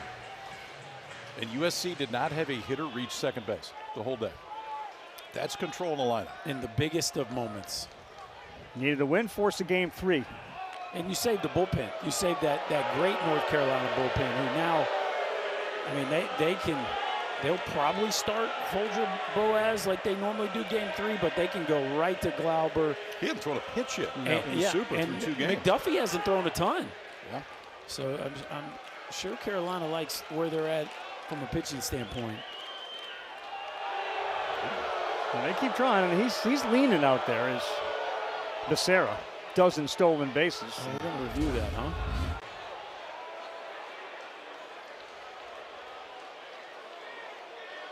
He got him on the Oregon face. is challenging the previous play. Amazing, isn't it, how the folks that actually are sitting there looking at that video, how quick they got to be and how important they become. College basketball. Video review can win or lose a game for you. Well, this is another one that shouldn't take that long, I wouldn't expect. Scolari has 5 pickoffs this year as a right-handed pitcher. Well, I'm counting this one, I guess, already, but this would be his 5th. And he gets hit in the face. Yeah, he's out. I mean, he's out easy. That throw up the line, kind of like the catcher who throws the ball up the line, it's sneaky how often that gets the runner. Like if you throw that ball inside the base like that. Yeah, which catchers now are they're intentionally Mm-hmm. doing when guys are stealing second base.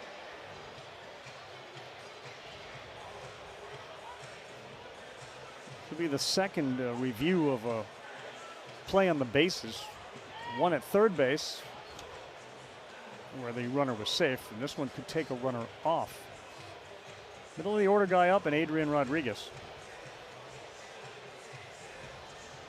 Tell you what, give Waz credit for going on this one because, you know, this would be his last one. I think it kind of mirrors the personality that they've exhibited yesterday, today. He didn't lose any. He still has both. Thought he lost one early. No. I think he has both. Oh, that's right. They won the hit by pitch. Yeah. That's right. That's what I'm here for. After review, the call is overturned. The runner is out. Oregon has 2 challenges remaining.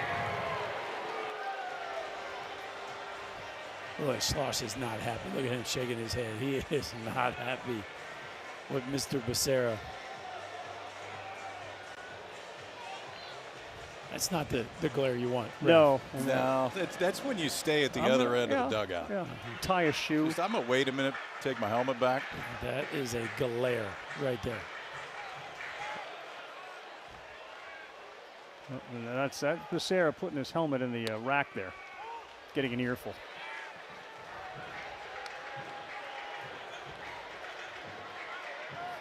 That's the old, yes, sir, my bad, coach. Move to the other side. You're right. I'm going to go get a glove. The 1-2.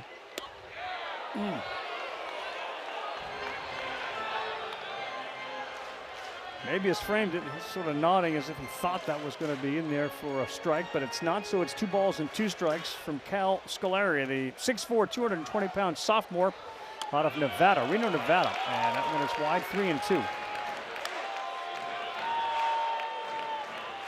Started 11 games this year, 53 1/3. He and Will Sanford, who we'll see in game 2, who was the most outstanding pitcher in the regional. Both were scary good in the regional. He got him a chase down. That's a strikeout, and Scolari benefits by the caught-stealing pickoff. Another strikeout. Back to big number 99. Up 4-zip as we go to the 4th.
working on a win.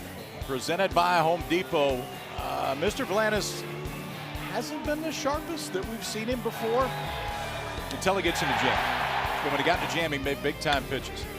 3-2 strikeout and a 2-out ground out. 3 innings so far. Oregon has left 6 on base.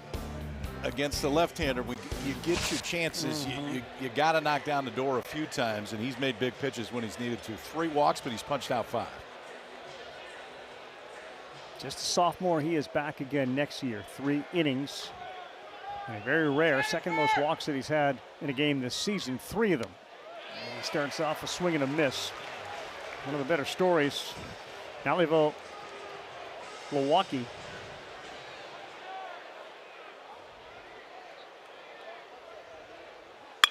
Oh boy, a rocket up the middle, and he can do that. Exit velocity of 112 miles an hour. Recruited as a pitcher, throws mid-90s, will go back to the mound, but inserted into a game 27 games ago and went 2 doubles and a homer, and he has not left since. It's through the wickets, by the way. Yeah, it's probably a good thing it went through the wickets. Yes, Very good. that hits a wicket. That you may be down a wicket right there. There is loud contact when he is swinging it. Down a wicket, huh? Yeah, nobody wants to be down a wicket. So, fellas, to your point about the inability to bring runners in and leaving runners stranded, this is the 3rd time that the leadoff man up has been on. And the Ducks need to cash one of these in. Maloney pulls it foul.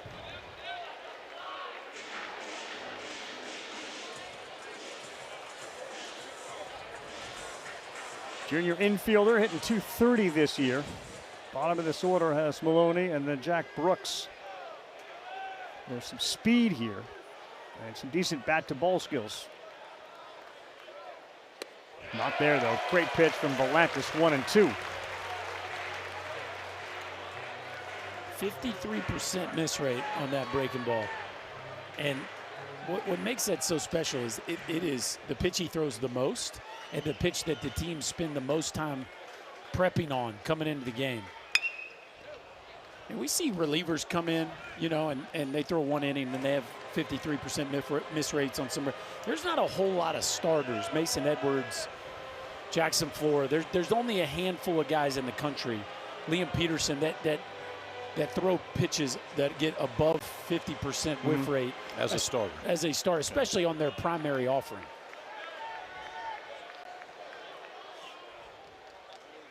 Maloney, that is a fair ball. Pack's going over. And it will be 2nd and 3rd as Maloney delivers a double. Well, it's not always the pitch. So often it is simply the location of the pitch, and it was that curveball that Volantis has had so much success with. But Berkey, this is the one you can do some damage on. Yeah, 2-strike breaking ball, just kind of hanging. He doesn't catch it on the fat part of the bat, but gets it elevated because the pitch is elevated and sneaks it inside the left field line. A rare mistake from Dylan Volantis, and here the Ducks are with a great chance to cash in. In at first base is Larson, the 9-hole hitter. Looks at ball, strike 1, right at the knees. 0 for 5 runners in scoring position tonight. They've had a runner in scoring position, guys, in all 4 innings.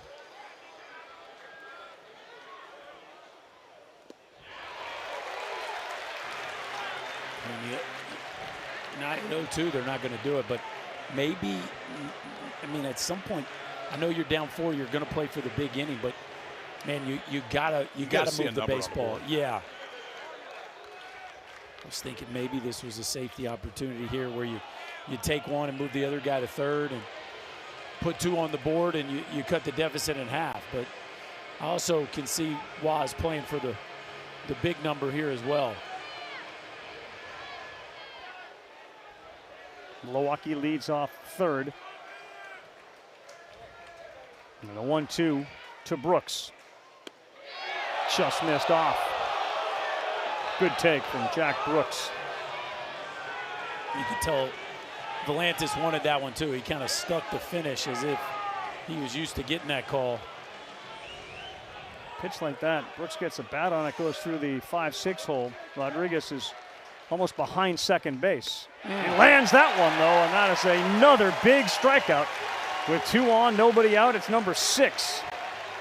Well, that's the knee buckler here. This one starts behind Brooks, and you literally can see the body flinch. Watch, this ball starts kind of the accidental front door breaking ball, and that is a definition of a knee buckling breaking ball right there. And boy, Volantis just keeps making pitches with his back against the wall. For those 6 punch-outs with runners in scoring position, he has not been able to get Jax Jimenez out. 2 for 2 with 2 singles. This is the at-bat of the game so far in the 4th inning with a 4-0 lead. And the guy they want up. This is the dude who has executed the pregame plan flawlessly to this point. And this isn't just tonight. You can see he's reached in 35 straight games. He's on that breaking ball. Well, yeah, and they're going a different approach here, too. I mean, the single in the first was on a cutter. And then the single the second time up was on a fastball out away from him. Milwaukee and Maloney, the base runners. Ducks looking for a big hit. Now Jimenez takes and it bites the corner. There's that sidearm action again. Yeah. He hit to Max Wiener to call that in a 2-0 count with 2 runners on.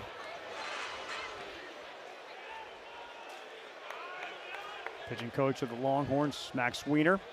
2-1, goes sidearm again. It comes too far inside. Is it the worst thing in the world if you walk him here? You got Lai on deck, who has not looked comfortable in this ball game at all.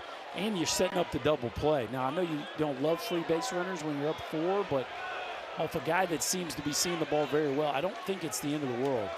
I don't think he's going to see a fastball. No, nasty breaking ball, 3-2. Boy, I don't know. Every time he has needed a big pitch, he's been able to come up with it. Well, he's gone back to that one. Yeah. I'd be shocked if he doesn't go back-to-back with a curveball.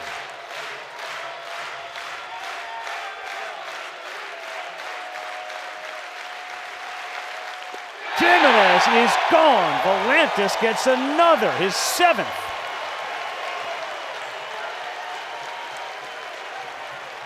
It's almost sometimes like the count doesn't matter. It's at some point, big spot, whatever the count is, we're going to the biggest pitch. And these are the last 2. Breaking ball to get it back to 3-2, then breaking ball down and out of the zone. It was definitely ball 4. But still, with the stuff, it's not easy to hold up. Jimenez goes after it. Oregon had 2nd and 3rd, nobody out. Now they're still standing out there with 2 outs. 2 strikeouts for Laya. And it's 0-1. Maybe Max Wiener sends a message like, I'm not stressing here. You want to go sidearm? Let's do sidearm. Why not? If Oregon can't cash in here, when you talk about a blow to their momentum. On the ground to first, smothered over there by Larson. And he escapes again. And you don't see a lot of emotion out of Volantis, but given the way things have gone so far tonight, you get plenty of it. 0 for 6 with runners in scoring position. And we will discuss that with the head coach of Oregon as we continue here. Mark Wasikowski after this.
The NCAA Baseball Super Regionals presented by Capital One.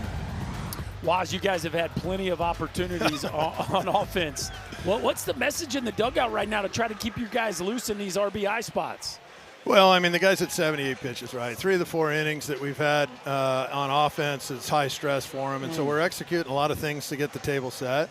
And, you know, we've a couple of the young guys have had a tough night so far, but still a lot of game left. They've obviously gotten the table set well enough, and we just need to execute when we get those RBI at-bats.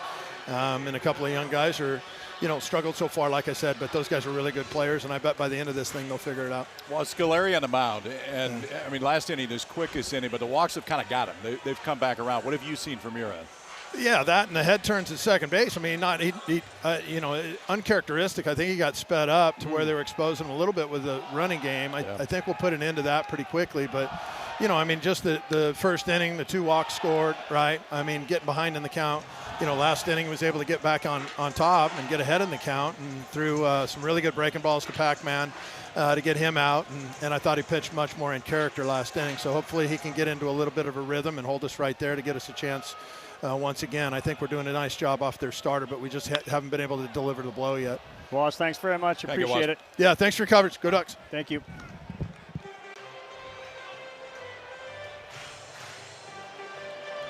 They feed off of him. I mean, there's no question that this team is sort of a reflection of his personality, let alone his workout routine. Yeah, well, I mean, you talk about a team that takes on the character of their head coach. It's high energy and it's very physical. They love the weight room, and they're loose. I mean, we are at batting practice, and they are dogging each other. They are talking smack. They're competing. It's just a group that feels very comfortable in the moment. Now, they haven't gotten that big hit yet, but boy, have they given Dylan Valanis a hard time. Mendoza on the ground is short. Smith, 1 out. Well, we mentioned the 1992 Pepperdine Waves National Championship team. And the men's called, whoa. Oh, yeah. Okay, Waz. There's a little different set of rules back then. You could put your head down. That's not a pig pile. That's not a dog pile. No. That's a runner and a catcher. He ended up going like almost straight into a handstand after that at home plate and then flipped all the way over. How about this? When Mark Wasikowski got to campus 6 years ago, the most amount of home runs Oregon had hit in a single season was 48. 48. 3 of the last 4 years, they've hit over 100. It's just changed approach. And listen, they can still small ball you, too. It's not – they can still bring the West Coast style back in, but they looked apart getting off the bus. Good breaking pitch in there for a strike to Larson. He promised the fan base a physical style of ball. He certainly has delivered that. And a bunch of wins to go along with it. 3 out of the last 4 years, they've been in the Supers. Just trying to knock down that door and get back to Omaha. Foul out of play by Larson. They set a record last year. They could conceivably set another record this season. But they'd have to go off a little bit. But there are those 3 straight, what do you call it, hungy? Hunch. A little hunch. Yeah. I mean, 48 was the most. 56 still makes the list. Yeah. that was the leader for a year. Peeling back goes Smith, and he is attempting to make a great catch, but he just ran out of room. And similar to Texas, they have had a bring their fence in redo at PK Park. So a lot of the programs that notoriously had the biggest, most pitcher-friendly yards have understood that if we want to recruit hitters, we may want to bring the gaps in a little bit, and certainly Dishfalk has done the same. 1-2 to Larson. That's in the dirt. They came with a couple of goals. Obviously, the main one is to win this thing and get to Omaha, but trying to block out the noise, and they do feel like having played a late season series at UCLA, defeated Nebraska in the Big Ten Conference Tournament, and there were, 12,000 in that environment, that they'd be able to handle a situation like this. Yeah, they raved about that environment against Nebraska at Charles Schwab, and certainly have played big-time teams in the back half of their schedule. Oh, yeah. I mean, they lost 2 out of 3 to UCLA, but had the lead late, trying to win game 3. Up until regionals, that would have been the only series loss of the year for UCLA. Didn't everybody have the lead late against UCLA? The last month, it seemed like it. UCLA and Georgia Tech beaten. Those were the two teams favored to get to Omaha more than any other. And they're not going. 3-2, ball 4.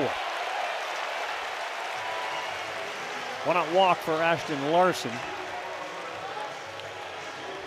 3 of the top 4 seeds are home. Yeah, I know. It has been a wacky tournament. Ole Miss knocking out the Auburn Tigers this afternoon, and we're getting a little chippy now. We've got kind of a stare down here. I saw Scolari kind of give it a little bit to Rodriguez after the strikeout that ended the last half inning.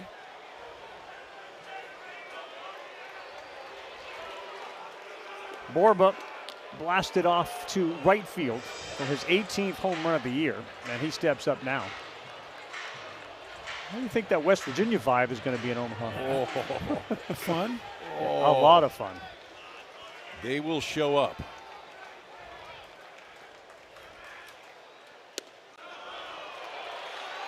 Yeah, that may be one of those. If you're the last one to leave Morgantown on Thursday when you come to Omaha, just turn the lights out, because there might be a whole lot of them in that way. You're going to convince Mr. McAfee to show up in Omaha? I got a feeling he may just be there. I don't think he'll need to be convinced.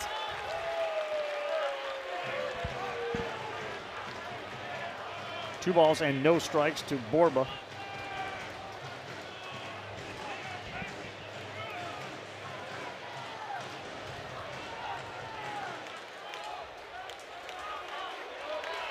His home run on the second traveled 394 feet. That's a good pitch right there. Slider and a swing count. Borba lets it rip. You know he was going to be hunting a large one right there. And Scolari does a nice job missing the barrel.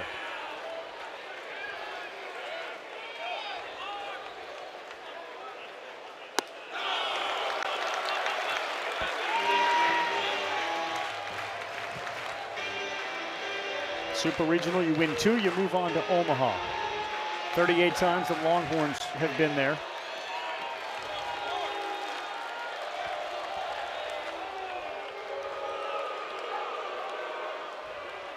(1954)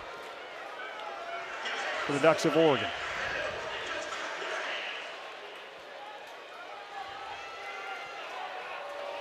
Dangerous count to a good power hitter. 3-1. Right back up the middle. Cut off there. Great diving play. Cooney. And he just threw it a little wide. And Jackson was unable to hang on to it. But what an effort by Ryan Cooney at second. Boy, this could have easily been 2. And Cooney, that is full extension up the middle to make this play. A little off the end. Cooney goes all out. A step and a throw. And Jackson, as long as he is, just can't quite finish the catch and keep the base. But that is a heck of a play by the Oregon second baseman. Almost gets him off the field.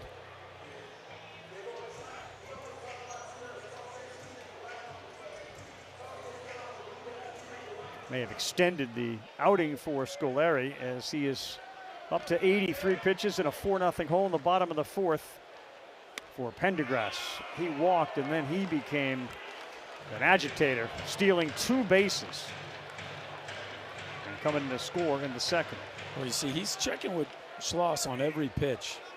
Schloss is heavily involved in Mr. Pendergrass's ABs. That was a take sign. Yes. We're going to make sure you're taking one in this one.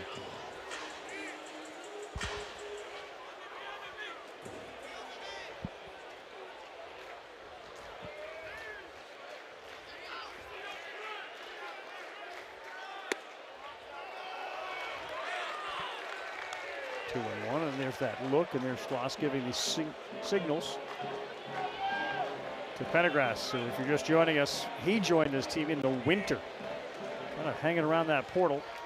Ended up moving into center field late in the season for these Longhorns. And now he's got himself in a 3-1 count. Hasn't swung yet. We've seen a couple fake bunt attempts. I think he just said you're taking. Yeah. I think he just said it. I'm going to give a few signs and yell take. Scolari, for the 10th time, has gone to a 3-ball count. 18 hitters. Oh, okay. No.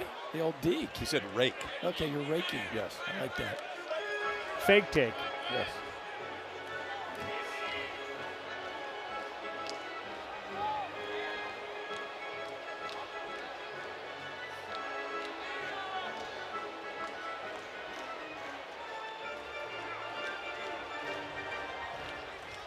Brooks is shaded towards left in center field. There's a ton of room in right center. 3-2, Borber's off. That is high, ball 4. And the walks, 3 of them have come in to score. 3 of the 4 walks issued by Scolari have ended up touching home. Well, that's just got to be maddening for the Oregon dugout, because you know Pendergrass, he swung one time in 2 at-bats, and you get arguably the hottest hitter on the planet walking up to bat. That's just not the formula to beat these guys. The new pitching coach came over from San Diego. Along with him came the guy that we're going to see tomorrow night, Will Sanford. Check that, Scolari came with him. So there's a relationship that goes back last year. He said, there's a reason I came here, and it's because of that guy who you see right there in the middle of your screen. And they're clearly sticking with him here. Yeah. Yeah, they had a left-hander up, and I don't know if you want to bring a left-hander in to face Robbins right here. Toby Twist, who's 4-0 with a 3.8, had been warming up earlier. Robbins walked, scored, sacrifice fly in the second to bring in a run. And that was the Pendergrass run after he stole a couple of bags. Robbins claims the more he sees pitches, the better off the result will be when he's in the box. The numbers will back it up. Another big opportunity for a guy that's got 63 runs batted in.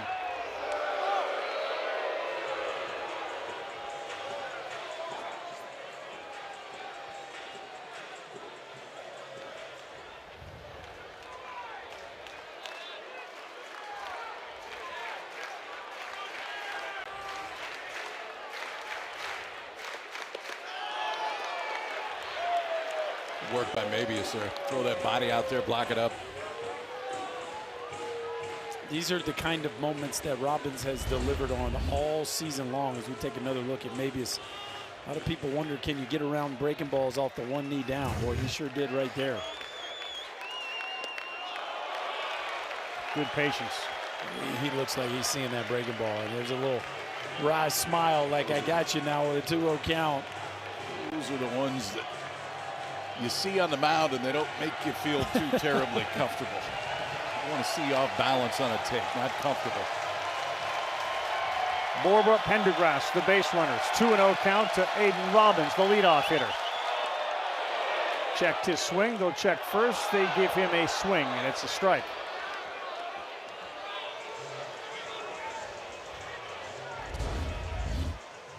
Maybe just started a little earlier than normal there. The barrel snaps past the point of no return, and yep. All off speed so far. Seton Hall self-deprecating Robbins. Looks at one way outside. No choice but to take, and now it's 3-1.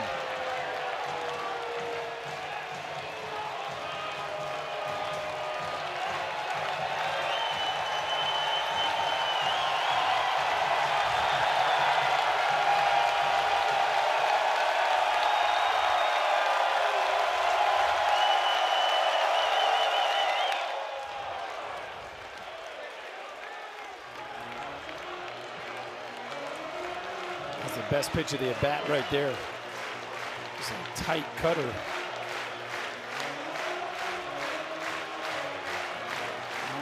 Does Scolari have a big pitch in him like we've seen from Dylan Volantis all throughout this game? Runnels will be moving. Pendergrass can fly at first base. Robbins looking for that clutch hit. He fouls another one off.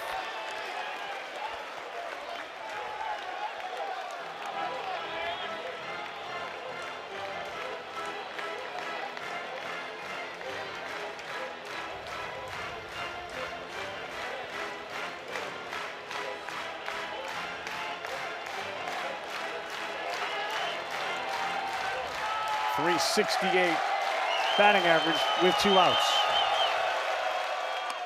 And he takes to load him. Oh boy. Carson Tinney stepping to the plate. You let Scolari face him. This feels like the ball game right here. You got Tinney coming out, bases loaded, 2 outs. If Oregon can figure out a way to get out of this, and I don't think it'll be Scolari to do it, you still got a chance. Tinney hits a ball in the gap, and that's a long way to come back. Ducks will go to the bullpen, though. Come right back. Bases are loaded. It's 4-zip. We're in the bottom of the 4th, and a pitching change in Austin.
Long night for Cal Scolari, and now he's going to have to watch with the bases loaded.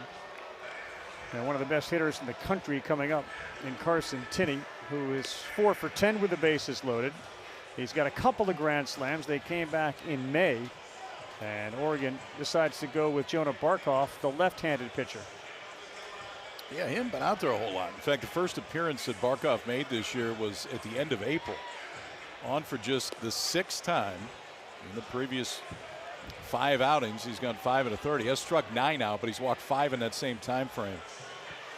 Splits against righties, even though it's short sample set, are definitely better than those against lefties, and the changeup has been the go-to swing and miss pitch.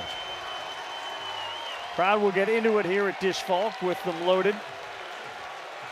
And a chance to really change this game. It's 4-0 Texas. They put up 2 in the first, 2 more in the second.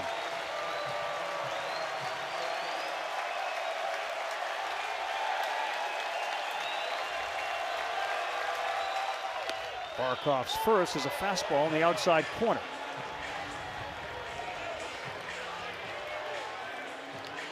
Right to it here. Changeup? Yeah. Did your best, man. 1-0 count. I think you better start running with it. Oh my goodness, he stumbled, and that is going to bring a run in. Are you kidding?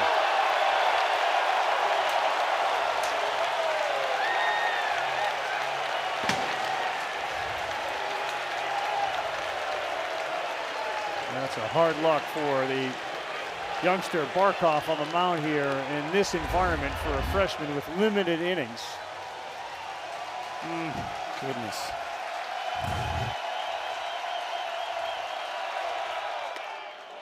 That's a good changeup right there at 81. It's 0-2. Get ahead with the fastball, go right to the changeup. I'll talk about the composure of the kid. He just balked in a run, Yeah. and he lands a changeup against one of the better hitters in America.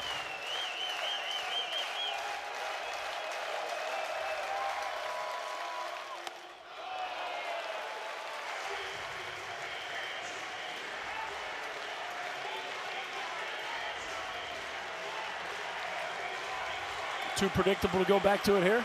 Not for me.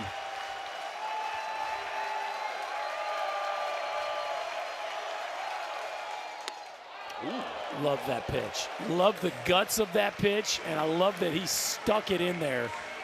That's one of those, too. If that catches plate, you got Tenney every time on this. 100%. And it didn't miss by much. But now if you want to go back to the changeup, may give you a little bit more room out there. 21 long balls on the year. And that one is sent with length on it, but foul on the right field line. It doesn't take much for Tenney to get one over the wall. He built a lot like your Georgia catcher. He's built a little bit like Lackey. He's just thick. He looks like an old school catcher. Yeah.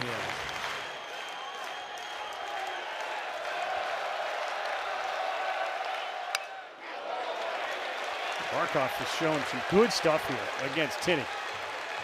And those Texas hitters continue to take long looks back to the mound. Tenney took a long one after that. I think you throw back-to-back changeups here. Don't you have to bounce one here, KP?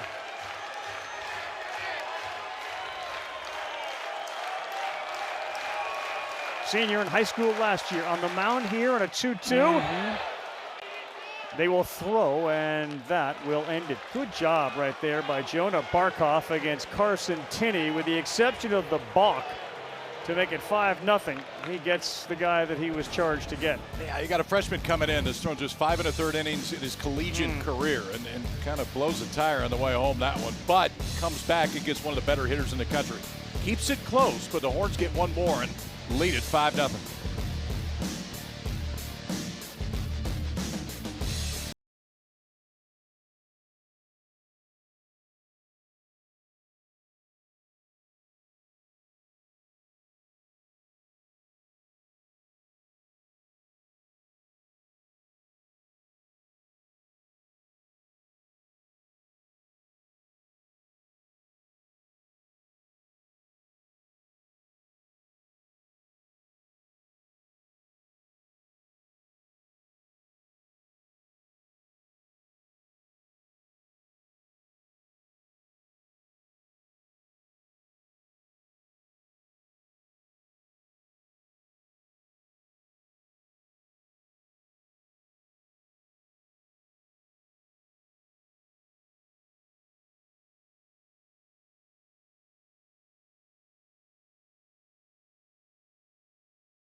Matt, thank you very much. We're right back here, right back to the action.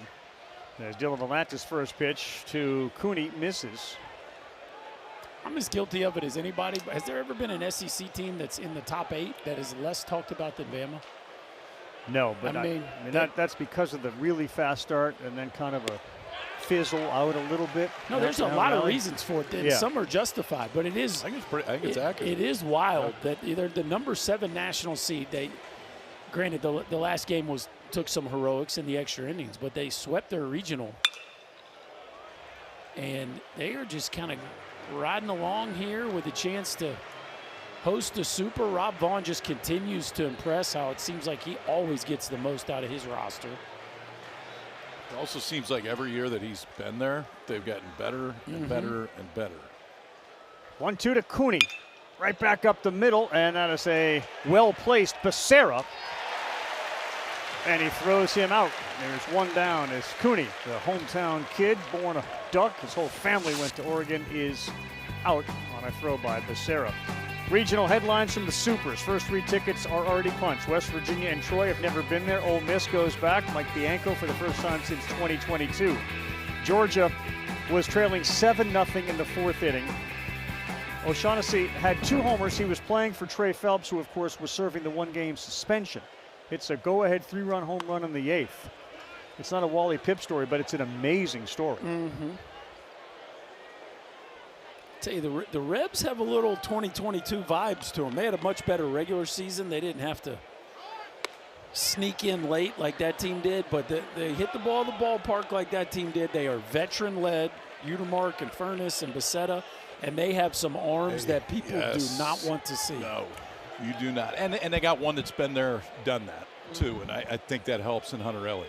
Pitched in 22 in Omaha. Let that sink in.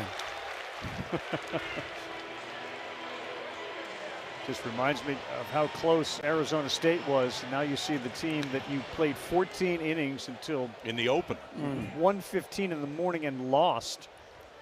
How close you came, and now that team is going to go play in Omaha.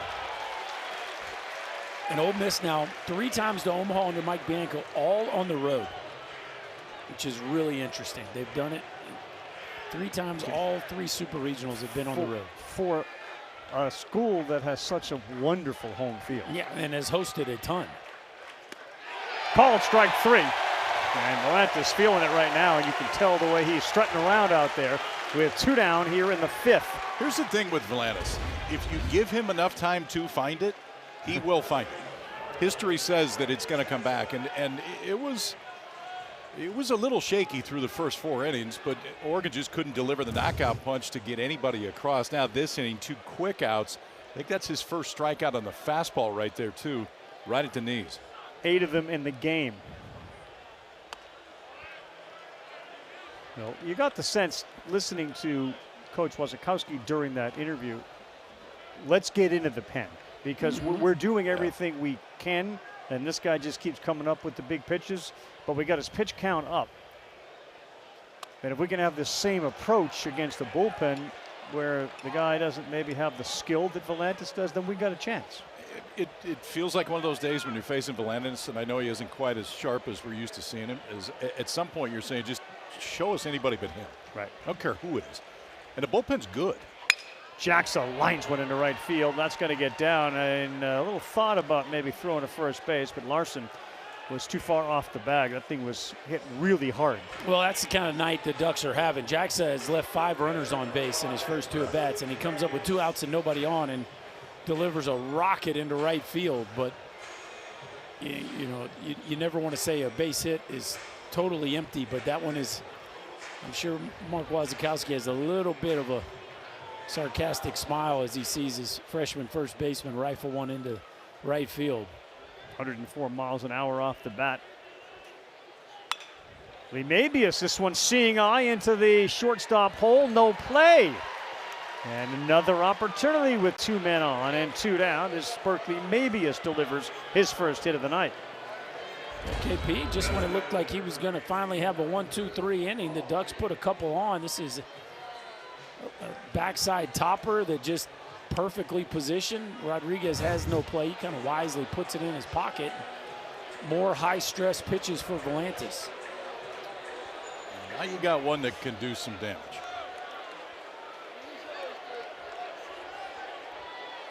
Oh for 8, runners in scoring position. Oh, and that was a swing for the fences. Told you a little bit about Nalivo Lowacki and how quickly he has come on in a small sample size of 27 games, nearly a home run every other game. That one gets away from Tinney, up with it, fires high to third, but it's a letter high fastball to Borba. They've been very aggressive on the bases. Well, you have to when you're playing Volantis. You know he's going to bury some breaking balls. That has to be a part of your plan of attack offensively, is to be aggressive on dirt balls. When he hammers that breaking ball on the ground, it's rarely going to fall right in front of the catcher. And now Milwaukee, who hit both of Oregon's home runs last weekend, boy, would they love to see him run into one here. 2 for 11. His 2 hits left the yard. 1-1.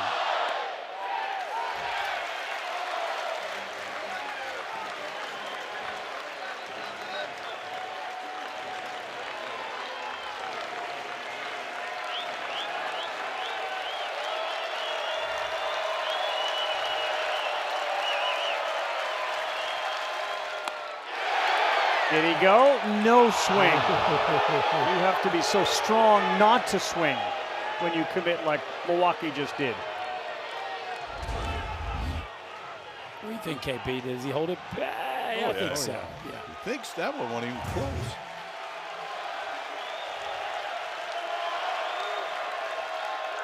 He is gone. Volantis has come off the mound several times, fired up with his 9 strikeouts and the 0 that he has hung up through 5.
The real fun just getting started. Run straight for the breakaway. The celebration is on.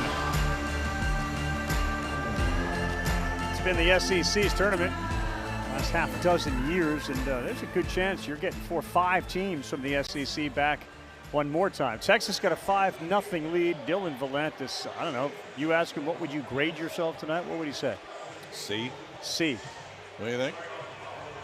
Well, I would until you get say the biggest moments. You do have a 0 through 5. Yep. So Yes. you can't. C+. How about that? Yeah, stuff-wise, maybe he would not be real friendly on himself, but man, the results have been impressive. Oregon has left 10 on base tonight. In 5 innings. This is, we talked about it coming in, and it was really Scolari that was the culprit of most of these, but over 5 pitches in a bat Texas has seen tonight.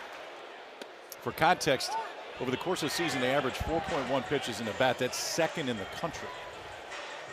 Anything over 5 is unheard of over the course of the year. I'm trying to get some length out of the freshman, Jonah Barkov, who has shown some very good stuff tonight. 1-1 and just missed. Left on left changeup right there was awfully nice.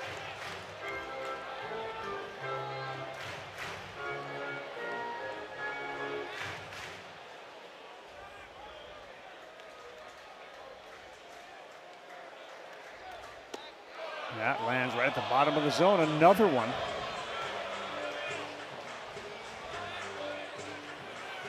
This kid's been impressive.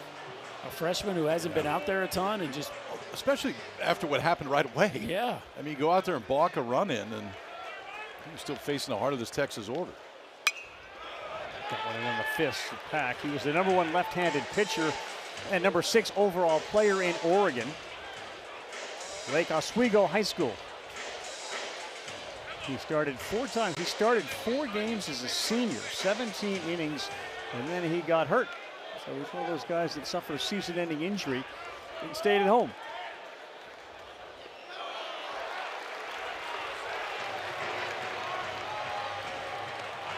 You talk about how impressive Anthony Pack Jr. is. Add to the list that he hits .394 off left-handers. He just doesn't do freshman things. No.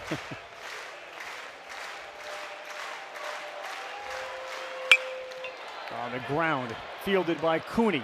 Pack can fly, but he is thrown out. Boys, we got a game coming up Thursday, Major League Baseball style. 7 Eastern time, Seattle playing a lot better lately against the Orioles. You can catch it on ESPN and stream it live on the ESPN app. Slow start for Seattle, but all of a sudden they have kind of found their stride. You knew they could pitch, and Julio's having a year again. How's the dumper doing? Slowly compared to last year, but you kind of knew that. But is he? I know he had 0 for 32 or something in the middle of that. I don't know. The bar just was raised so high last year. That's why so many people, I think, felt, you know what, the MVP thing, like, he ain't going to do that again. He's a catcher. He's putting up historically good numbers. But it's the M's and the O's Thursday night, 7 Eastern time. Becerra, this one looks like it's headed to the gap, and it is. It gets down. He's going to take 2. Temo Becerra delivers. He's feeling pretty good. Remember, he got hit by a pitch, then he got nailed, kind of leaning off first. Now we're back into good graces. Yes, exactly. Now it's more fun to go back to the bat rack when he gets back in there. A 91-mile-an-hour fastball, that a little cut on it too, coming back in on the hands of Becerra, but gets enough of it out to that right center field gap. 1-out double as another base runner in scoring position for the Horns.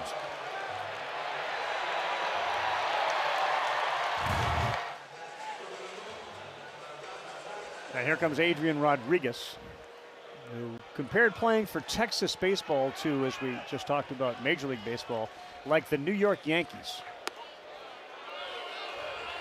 You buying Adrian Rodriguez's analogy? Well, Texas baseball? It's certainly one of the premier programs in the sport. There's no doubt about that. It's a place with ultra high expectations, so there's certainly some similarities. Especially if you grew up in the state. I mean, you grew up around it like he did, and then you come in and you're not just playing for Texas, you're a starting shortstop for Texas, hitting right in the middle of the lineup. Double and 2 RBIs that he got in the first inning. He's been dealing with kind of a bizarre hand injury, which he had surgery on, and they discovered what they inserted into his hand to help alleviate the pain he was actually allergic to, so they took it out. They put a pin in. And that injury, it will hurt him when he swings and misses on breaking pitches, not when he makes contact. And he's going to have it re-examined after the season to see what should be done. This little golf shot into center. It's going to get down. That's going to be an RBI. He heads to second, puts the brakes on, brings in another run. And a really good night for Adrian Rodriguez, who's got 3 RBI, 6-0 Longhorns.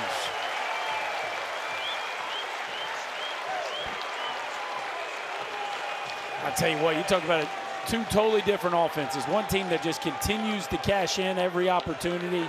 And of course, we talked about Oregon, just their inability. But I thought Rodriguez came out of the gates here so perfectly, guys. And then for whatever reason, he puts on the brakes. But a nice job there by Jack Brooks cutting it off. But then he throws it into no man's land. And Rodriguez is hunting a double here. Watch him. He puts the gas pedal down and then for whatever reason puts on the brakes on a ball that was not thrown to second base. But nevertheless, another big RBI knock. And Texas is just, their execution has been tremendous. 2 hits with runners in scoring position absolutely will be, if it continues, the story of the game. The Longhorns' ability to bring the runners in and the Ducks' inability to do it. Really good night and a good sign for Rodriguez with 2 hits and 3 runs batted in. Well, the story of this team all season long is the offense good enough in the back half of the lineup on a night where the top half doesn't carry you to win the ball game. And you look at what they've done tonight. Rodriguez now has 3 RBIs. Becerra gets the double and the run scored. And then Borba's hit a homer. Pendergrass has scored. Borba scored twice. Like, this is a back half of the lineup that has really got the job done here early in this series. Leo Ullman is warming in the Oregon bullpen. The tall righty, 6'4", 219. Faith Lutheran High School.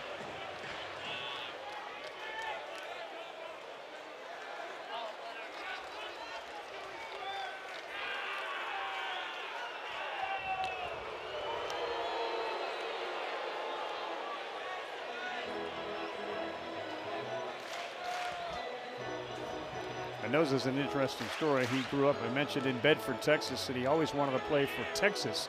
Well, when Schlossnagle was at A&M, they reached out to him, and he immediately said, absolutely not. Not going to go there. No interest, desire to play for the Aggies. I want to be a Longhorn. So he committed to Arizona State. Had a great freshman year there, hit .315. But he was still dreaming of wearing a burnt orange. And when Schlossnagle moved to Texas, he finally got the call. He said he and his family went crazy. And he got drilled by a pitch.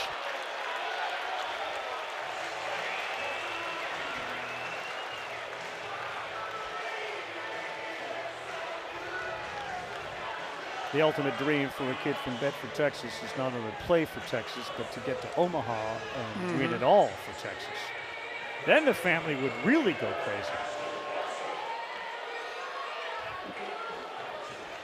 And since 2005, the Texas has won a national championship. Which doesn't feel 20 years. Yeah, it doesn't feel like that's possible.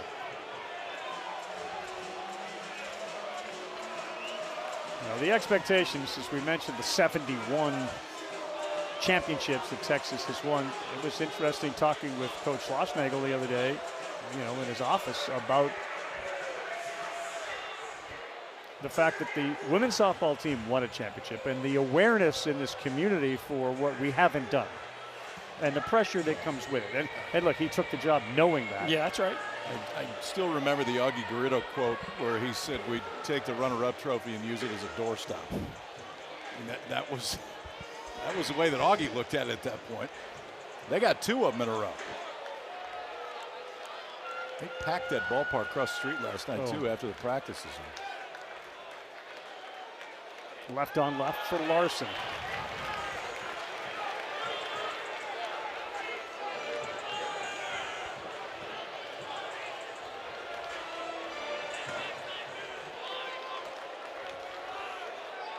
Sub 200 against Southpaws is Larson. Looks good there, though, taking it 2-0.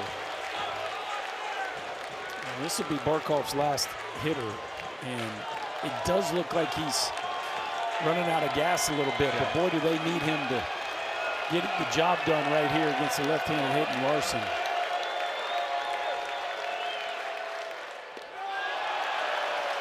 It felt like one of those nights for Oregon, especially against Valanis, that you're going to have to be pretty close to perfect. Leave 10 guys out in the first 5 innings. The 3 walks have come around to score. It just hasn't been perfect. No, it is not.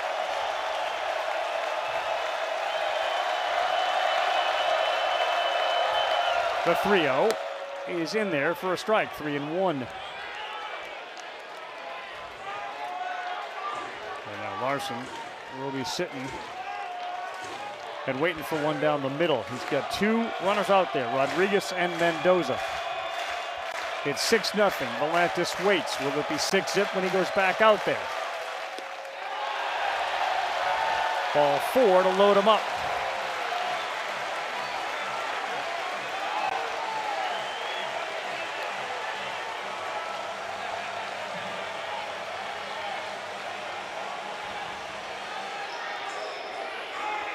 And the call has been made to the bullpen. Barkov will not face another hitter. Ullman is coming in, redshirt junior, with the bases loaded, and the game at 6-zip already is very much in the balance.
Fellas, you know what that is?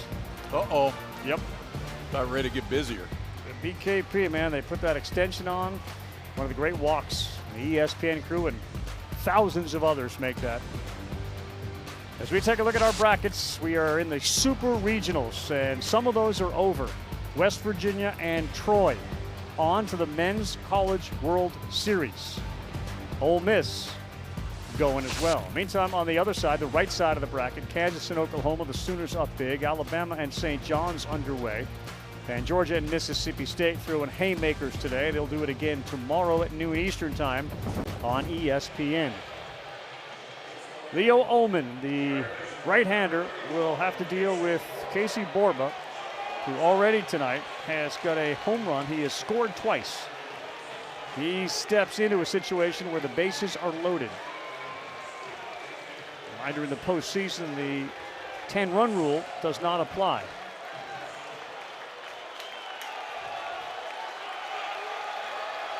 Crowd anticipating something big, and they get a big high fly into shallow left field. And Maloney's out there to make the play on one pitch. Borba flies out. Big first pitch slider right there. That Borba just missed, but a giant first pitch out for Ullman coming in the ball game. Bases loaded, one out. You get a dangerous hitter to pop up, and the runners can't advance.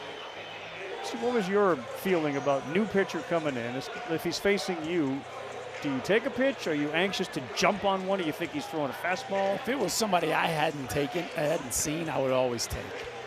Now, you know, there are some hitters that just don't love hitting deep into counts, that if it's a strike, they're swinging, but that one gets away from the catcher, and in fact, it hit him. Another run comes in. 2 runs have scored for Texas, one on a balk, and now one on a hit batter with the bases loaded. Pendergrass will go to first. And Oregon just continues to give free passes to the bottom half of this order. Well, it's 10 total. 7 walks, and they've hit 3 guys.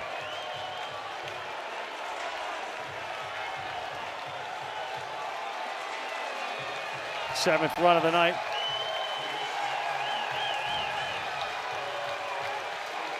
And they want more, and Aiden Robbins steps in. And this can get loud. He takes a little slider there at 81.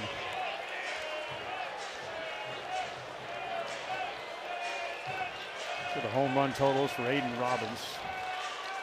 23 between he and Tinney on deck. 44 total homers.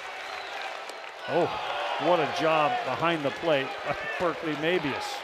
I'm not sure how he kept that in his glove. I just threw his glove out there.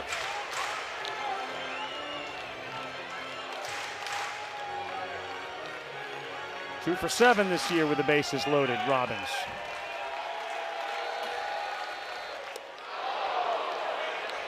He went way outside the zone to chase that.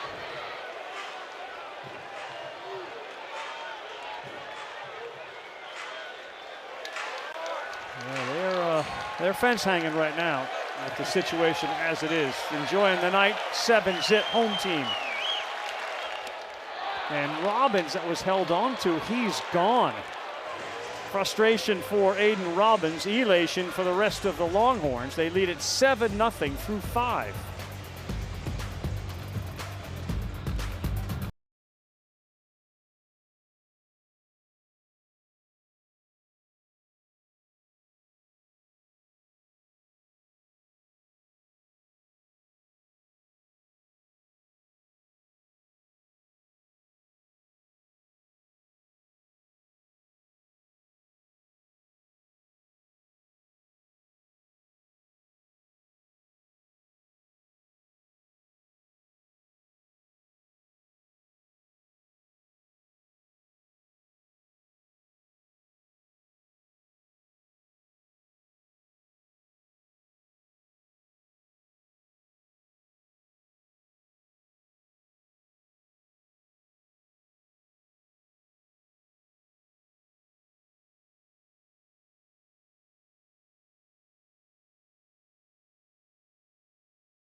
Are you guys aware that ESPN is the home of MLB.TV?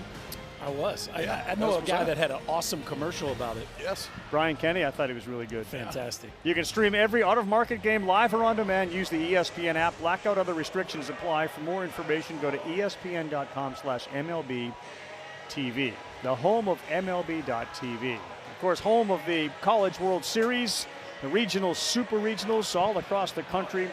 Crews enjoying the action and atmospheres that have really set the college campuses abuzz, and they have been outstanding. Here, a little bit quieter, even though the home team's winning 7-0.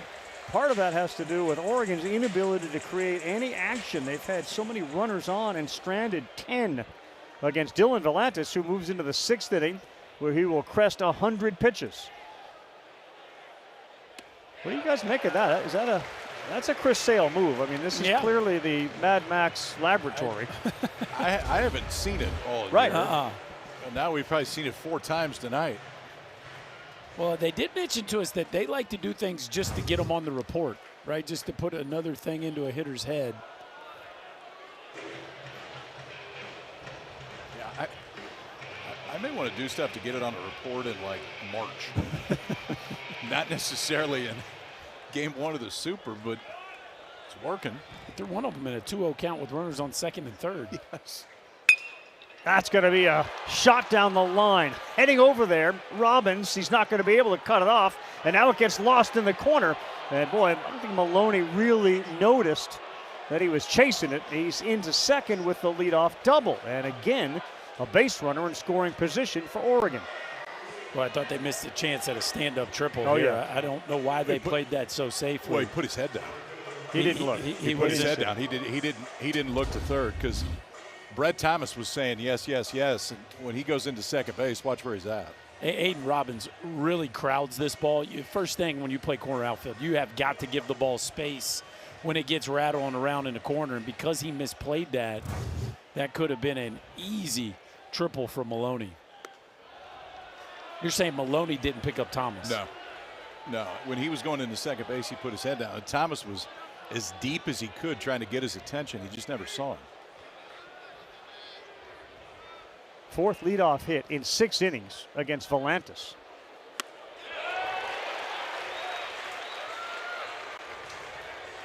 This is absolutely the story of this game. 0 for 9 in the regionals. They hit .419. They won 14-2, 4-zip, 4-1. They were past 100 pitches for Volantis, who really, I mean, he's had to labor in every inning to some extent. There's still nobody really throwing. Yeah. I mean, they're moving around a little bit, but yeah, we're flipping it behind their back. We're doing the worm. I mean, we're doing everything but warming up right now.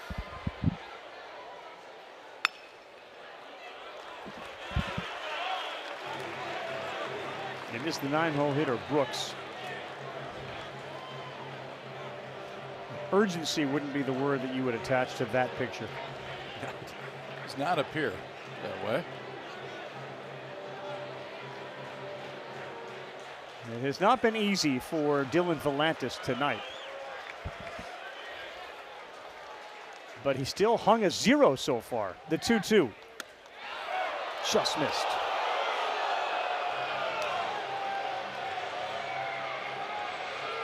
He hasn't given up a run. He's got his next strikeout's his 10th.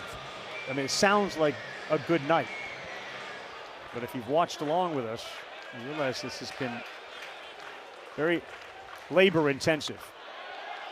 And another walk for him to put it at 1st and 2nd.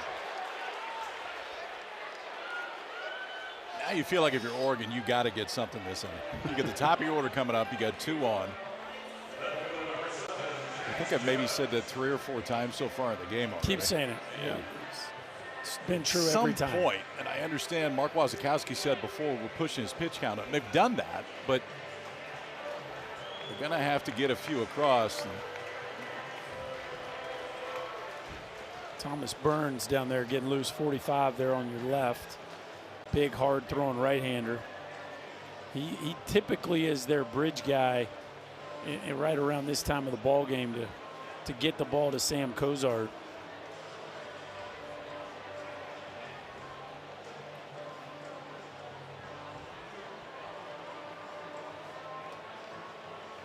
Max Wiener out there. Max Wiener is a story unto himself. He, of course, is the pitching coach here. He's got some Major League Baseball experience. He was with the Guardians, the Seattle Mariners for a while, A&M, and now here, of course, with the Longhorns. Sought after at a variety of different levels. His attitude, much like the pitching coach for Oregon, focuses on positivity. I mean, for sure, you're feeding positivity into the pitchers. And he just fed it to Volantis. With nobody out, first and second. And he just hit a batter. Wow, after the meeting, Jax Jimenez to load the bases. It almost feels impossible that Oregon has no runs. I mean, in every inning except the second, they've had multiple base runners on. You know, it is a little curious with how much he labored to get through 5 that they ran him out there for the 6th without somebody just ready to. I mean, if he throws another pitch, it'll be a season high in pitches. Yeah, be a career high in pitches, yeah. And he gets a swing and a miss. Just interesting with all the arms they have down there that somebody wasn't up and ready to go. Angel Laya hits 2 in the order, 47 RBI, and it's 0-2. You can certainly see why they left him in. Laya just has not seen the breaking ball at all this evening. 2 strikeouts and a ground ball the first. Career high in pitches for Volantis. The next one. Got him way out of the zone with a strikeout. It'll be the 3rd of Laya. And Volantis is 10th. I feel like somebody's got to today go out there and tell Volantis the bases are loaded to start the inning. Jim Schlossnagel's going out there to take the baseball from him.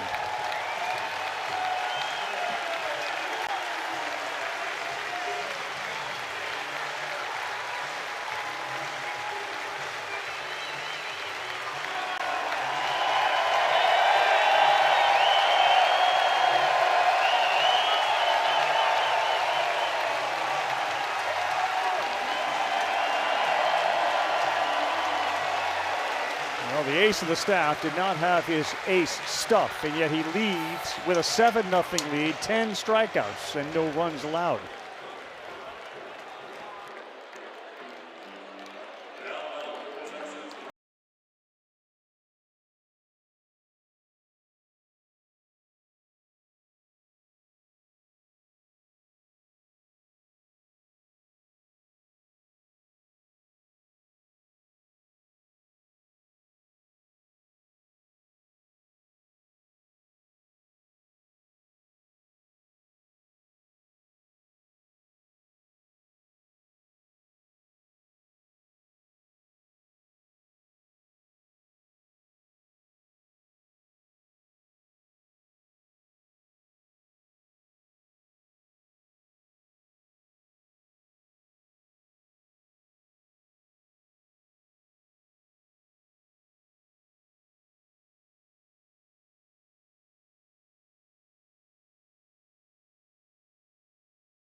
Carl Ravitch. Time now for the Capital One rewarding performance, fellas.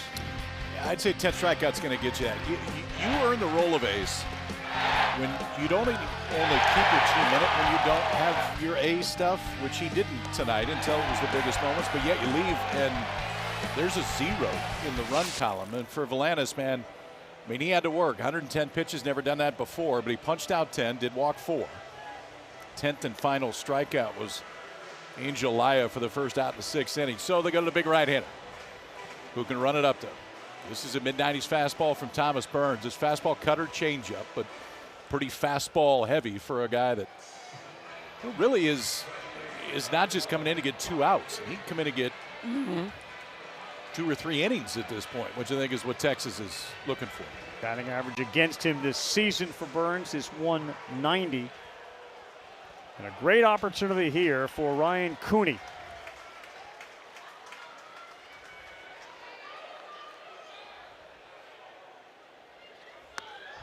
Ball number 1. To your point, Brookie, you don't look out there and see Volantis anymore.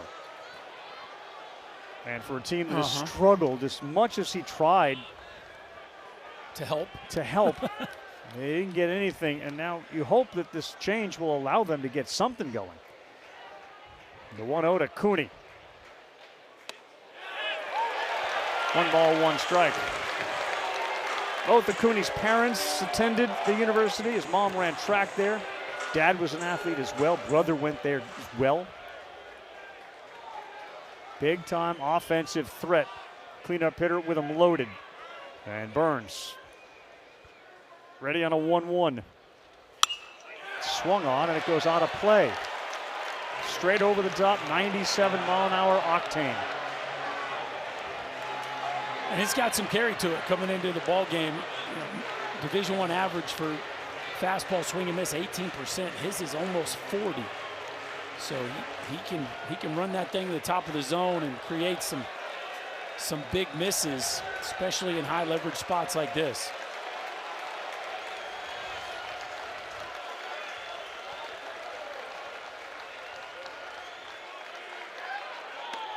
Called strike 3, 89 after a 97.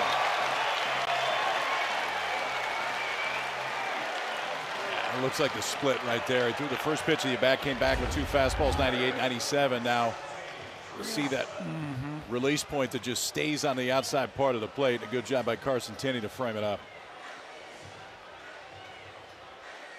Just perfectly executed on the edge.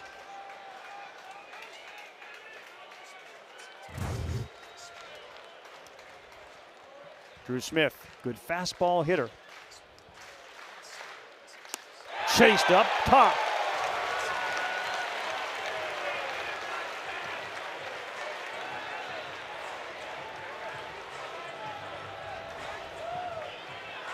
.313 on pitches, 93 plus. 0 for 11 with runners in scoring position. 2 grand slams on the season for Drew Smith. That is too high.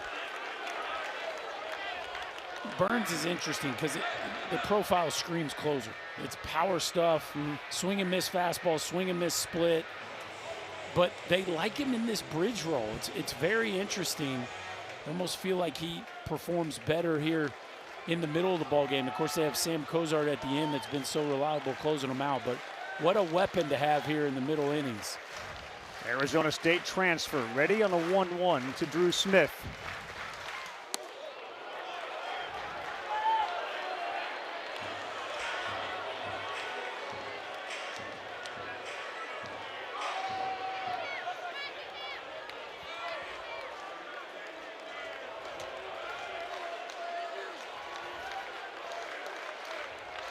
Maloney is at third, Brooks is at second.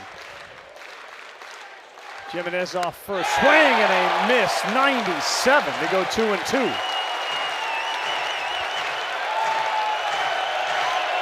Crowd to its feet.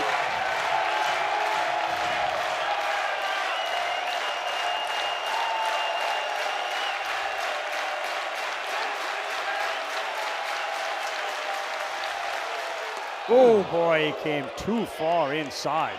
He got lucky he didn't drill Smith, it's full.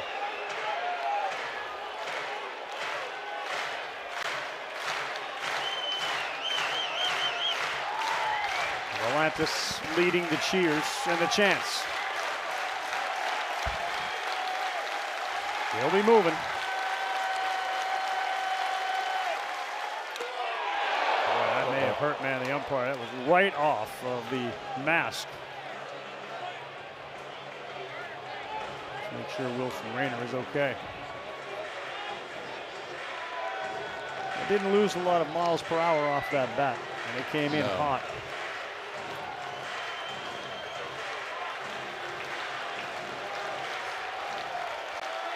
Three balls, 2 strikes, 2 outs, top of the 6th. Desperate for a hit, the Ducks.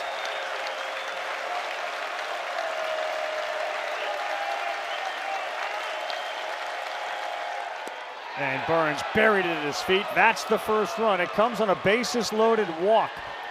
And the Ducks are on the board. Well, there it is.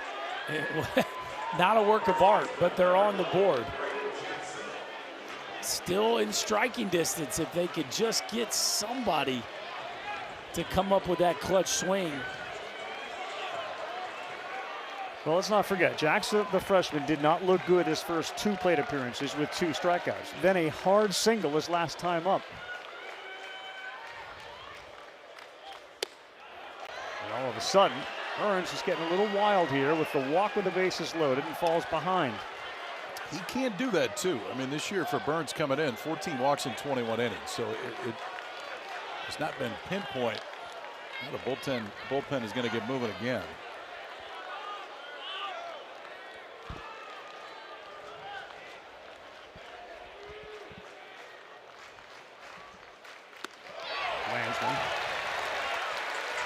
That's Luke Harrison up and throwing.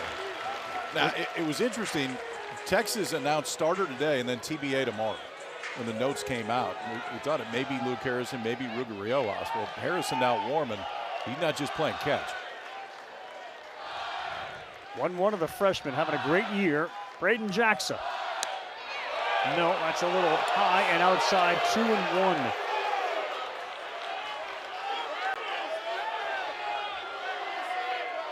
Again, over the last month, it's been the kids, the freshmen, who have been the most productive hitters for Oregon. And Jackson is in that group.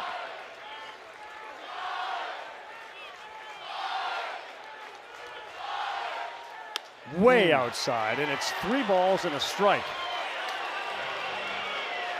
And a little antsy, certainly antsier than they were about 15 minutes ago.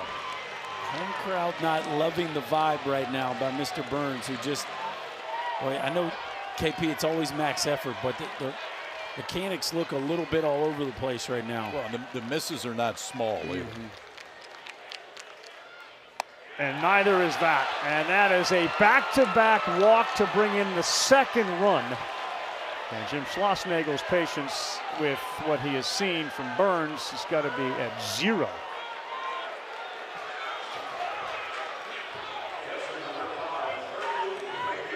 Yeah, Schloss isn't gonna mess around here. He's gonna go to the left-hander. It certainly feels that way. 11 balls on 16 pitches. Are we gonna let him? No, he's not. Yeah. The signal's been made. All right, fellas, this is with 2 outs. They've got a couple of runs thanks to some wild pitching from Thomas Burns. And it is a starter coming out of the pen. It's going to be Luke Harrison to try to keep this thing 7-2.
7-2, bases loaded. New pitcher in, but a reminder for the latest news, insights, and in-depth analysis from the Super Regionals, visit ncaa.com.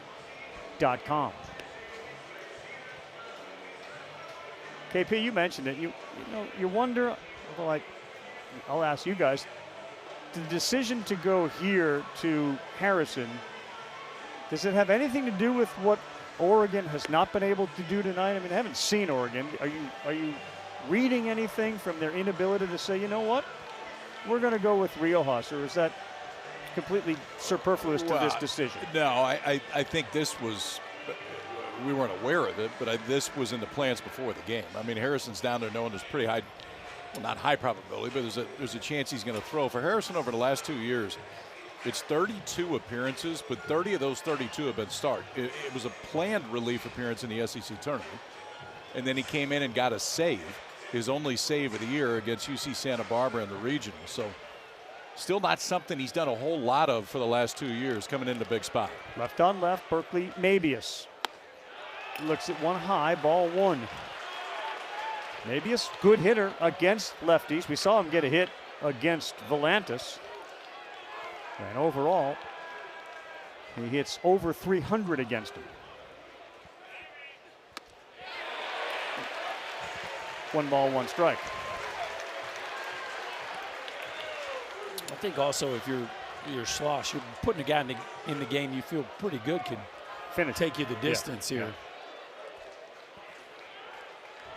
7-2, bases loaded, 2 runs in. Swing and a miss, off speed. And Harrison now is ahead 1-2.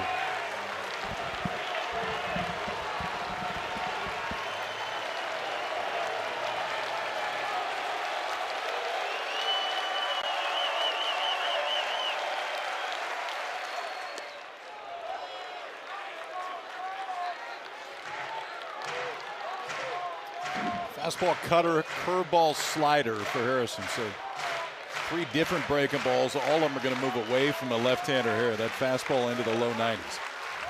Oregon's left 11 men on base tonight. 2-2. Oh boy, Tinney thought he had strike 3.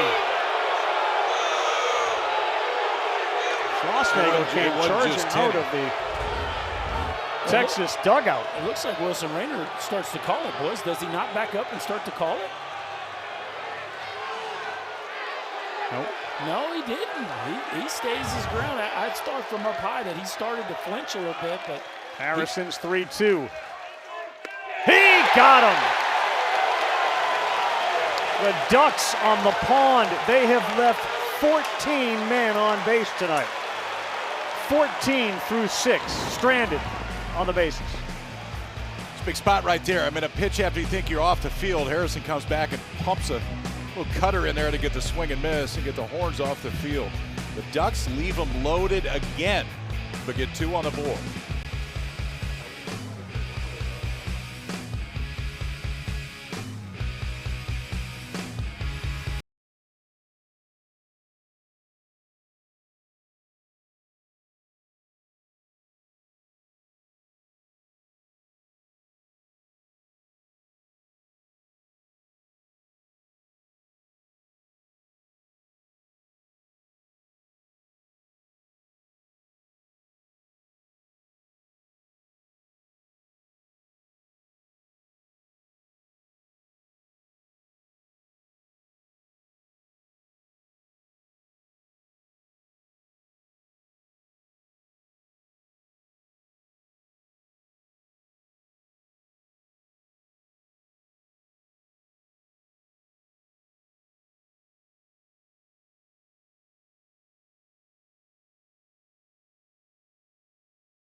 Houdini act for the arms of the Longhorns. The UFL playoffs, they're here. The DC Defenders against the Orlando Storm this Sunday, 3 Eastern time. Watch it on ABC and the ESPN app.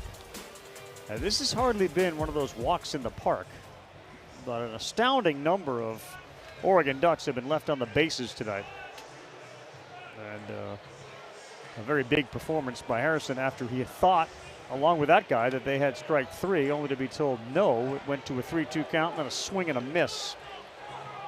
Sent the Ducks back to the dugout, and a new pitcher into the game. It's Colin Clark, the junior out of Irvine, California. 6'3", 205. This will be his 19th appearance this season. Yeah, but just his 5th out of the bullpen. For the most part, he's been a starter this year, more of a control guy. Fastball's in the upper 80s, maybe right around 90. Curveball, a slider, and a very good changeup. 14 men on base. You have a 7-2 score right now? That math doesn't really math, though.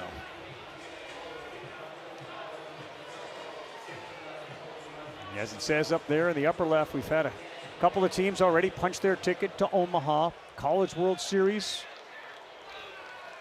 for the winners of these Super Regionals. And the games have been fantastic.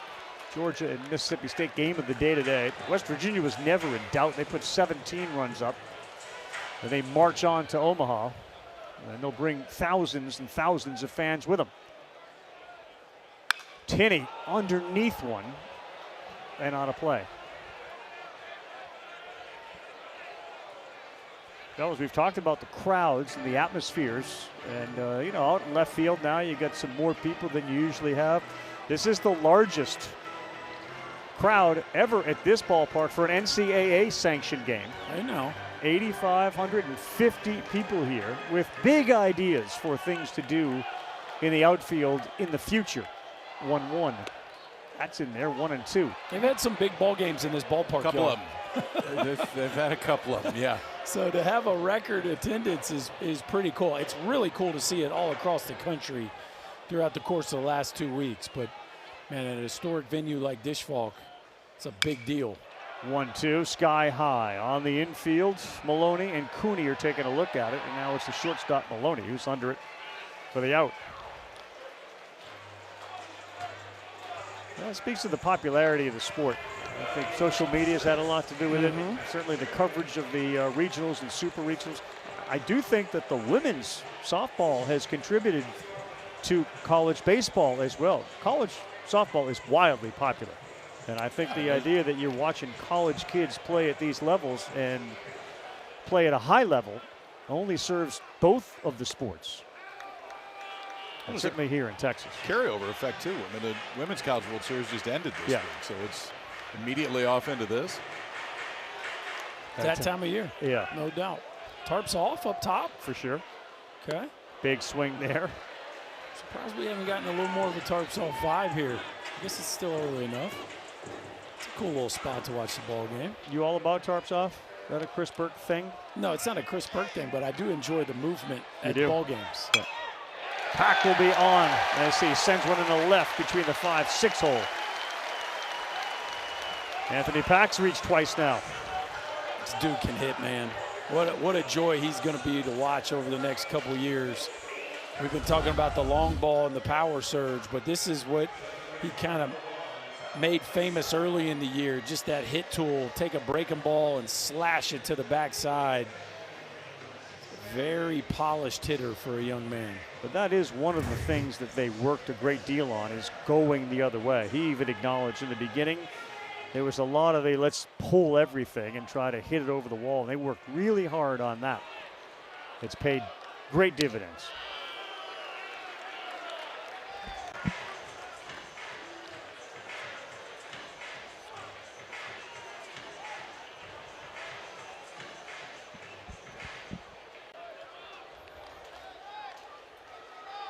He is certainly a threat to go with his 20 steals. Not here, and a good changeup there. And Becerra is way out in front. That's definitely Clark's best pitch. I mean, he's not going to overpower you with velocity, but the velocity difference between a fastball that's been right around 90 and that changeup that you see the arm speed is the exact same.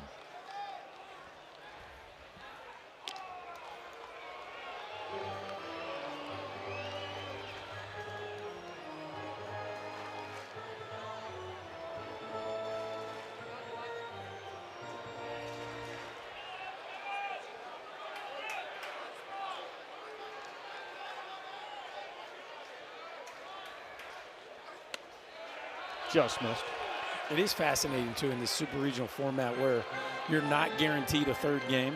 A lot of times if it was game one of a series and you're down, 5 to 7 runs, you would throw pitchers that you had no plan to be in the ball game. But for the Ducks, when tomorrow might be it if you don't come back in this ball game, you got to keep this thing right here and give yourself a puncher's chance down the stretch because the offense has had 1,000 opportunities. Well, on the other side, I think it shows you the importance of winning a game, winning game one.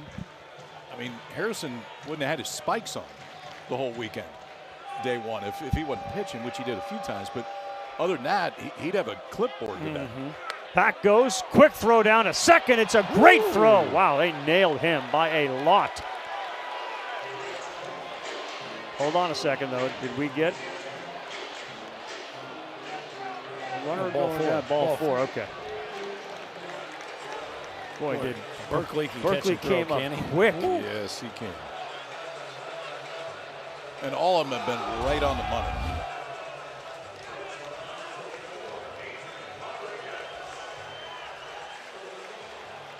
That is special right there. That is as good as you can do. By a lot. But a walk, so it's first and second. Becerra didn't budge. And now a guy that's had a great night. Adrian Rodriguez, 3 runs batted in, a double and a single. And he's swinging away on the first.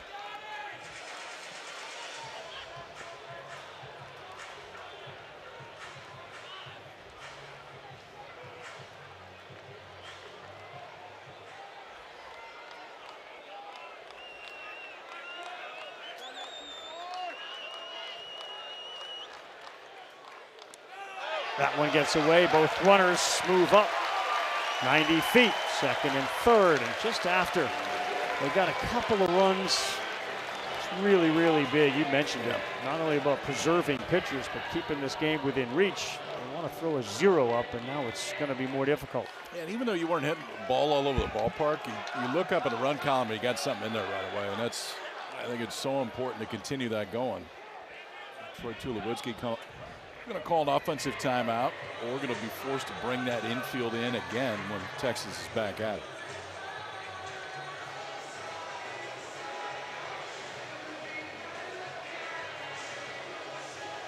There's Harrison. KP, so I saw Harrison kind of, using that towel, and you obviously carry a towel around with you everywhere. Is that something that you learned as a pitcher? I mean, is that something that carry the towel move? Yeah, you take it everywhere. Yeah. And you use it for everything. Yeah. There it is. That's my towel. You're not supposed to touch it. That's my towel. That is KP's property. You had some food on your beard. They pitch out. They throw down to third, and diving back was Pack Jr. Oregon read it beautifully.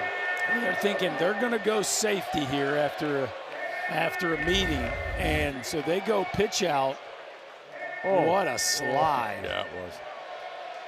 Yeah, you are going to see different things when you play West Coast teams, especially when you get to the postseason, than you've seen during the course of the year in the SEC.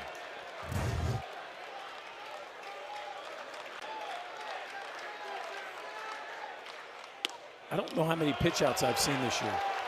That's the second one I've seen. That was, again, you call a timeout with a runner on third in less than 2.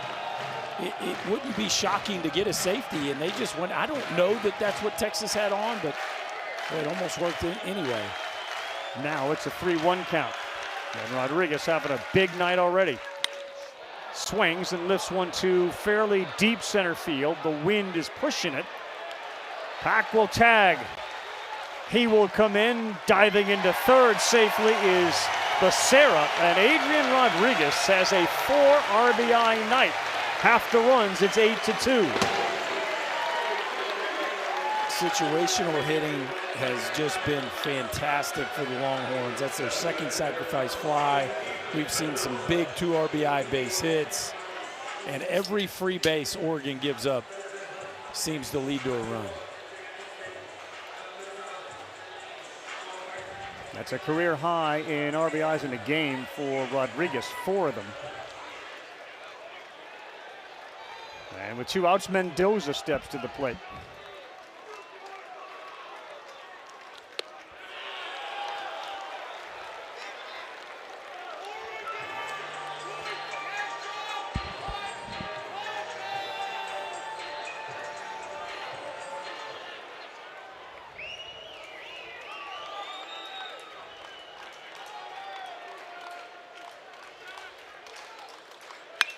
That ball labeled to left field. Kiss it goodbye. It's over everything. Massive shot from Mendoza.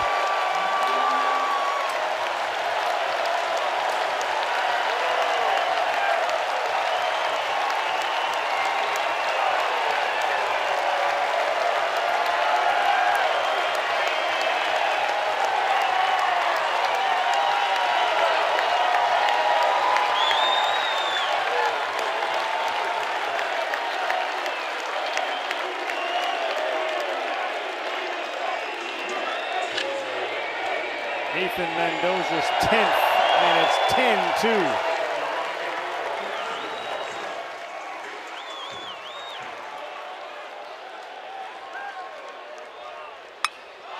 And Larson lifts one to right field. The crowd thought it was deeper than it was, and it is caught out there by Laya. Boy, the bottom third of this order between Borba and Mendoza have done some damage, along with A-Rod, Adrian Rodriguez. Some big-time damage, a hanging breaking ball right there. Ethan Mendoza launch it to left on a night where the wind is gushing out of the ballpark. Catches a breaking ball out in front. The Longhorns continue to cash in with runners in scoring position, and they lead by 8.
Well, Texas was killing it coming into this thing, and now they've added 10 more. You remember in the regionals they went 3-0, scored 19-16, and then 6 in game 3. And their offense is clicking, and it's not necessarily the Tinnies and the Robins of the world, it's everybody else. They have been great taking advantage of hit batters and walks tonight. 11 free base runners so far tonight, which Texas has done a great job of taking advantage of. They have just 6 hits. Yeah, that'll make you sick if you're on the Oregon side of things. You made it easy on them with all the free passes. But you got to give credit to these Texas hitters. They cashed in. Now Milwaukee steps up behind 1-2. It's a big hit or miss guy, and he stares at one right down the middle from Harrison. He got that big strikeout to end the 6th, and now leads off the 7th by getting Milwaukee. Big fella got caught looking right there, boys. That's a 1-2 gutter ball that he's sitting on something soft. Ducks hitters have struck out 13 times tonight. Bottom third of the order. Here comes Maddox Maloney.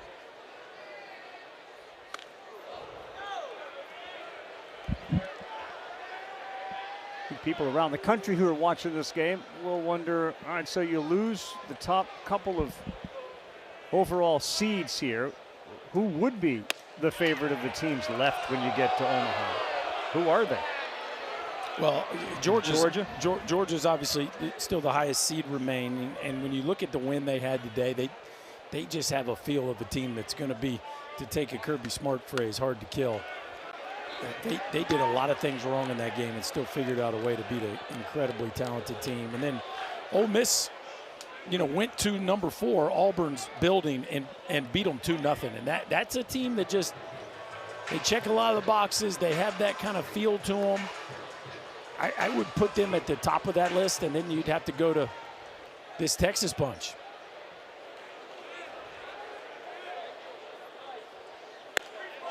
And a 4-pitch walk. We'll talk about Mississippi State in a second. If Mississippi State won that game, would we throw them into that conversation? Absolutely. Yeah, absolutely. And that series far from done. Yeah. Mississippi State, you could argue, has more pitching left.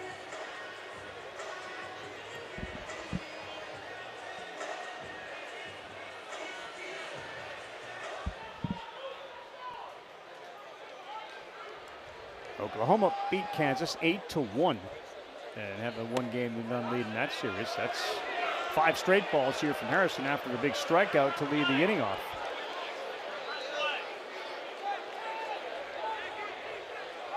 Started off with Jimenez hitting leadoff and getting on in the first inning. That was followed by 2 strikeouts, then another walk, and then a strikeout. And that sort of set the tone for the entire night to this point. Multiple runners on in so many innings. 5 of the 6 innings coming into this one.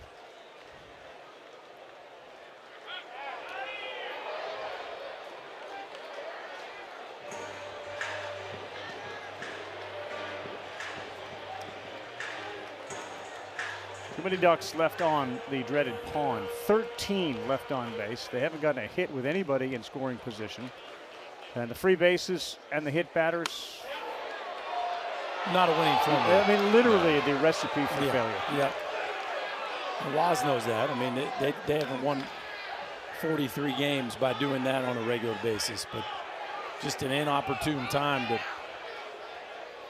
not cash in on offense and then give up too many freebies on the pitching side.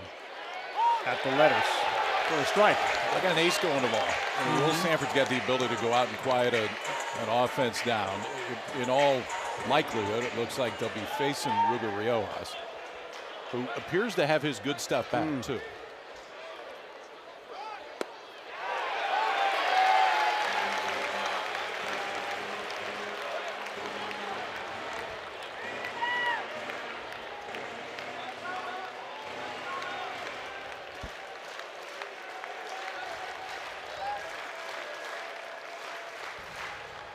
Harrison's 2-2. That ball is to center field. Pack got a read on it, and he is there to make the easy play. 2 down here in the 7th. Pendergrass, I should say. And he has certainly been a factor tonight with his speed. 2 stolen bases leads to a run on a sacrifice fly early in this one. Been on base all 3 times. Walked twice, got hit by a pitch. Managing the plate appearance. It's worked out really well. Very well. Yeah, and really, Tenney and Robbins haven't really cashed in on it, but just flipping the lineup over. We did get the 1 sac fly from Robbins, but again, the back half of this Texas offense plays like this. They get really dangerous. It's a totally different ball club. Yeah.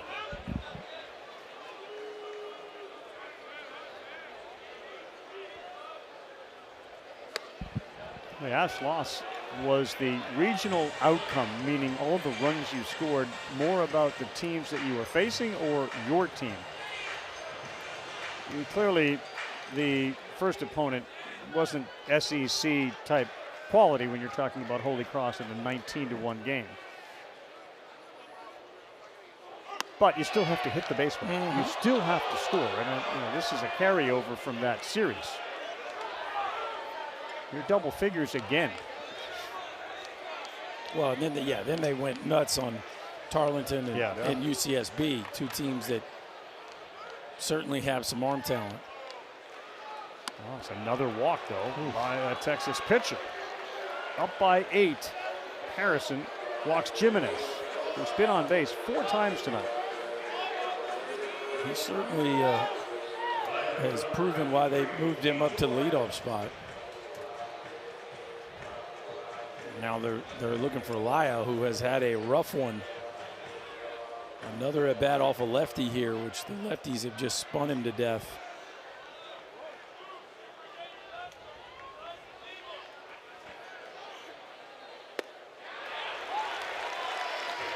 The 51 runs scored by Texas, guys, the 3rd most through the regional and supers since the format began in '99. 3rd most. They've played 1 game in the supers here. Played 6 innings. Right.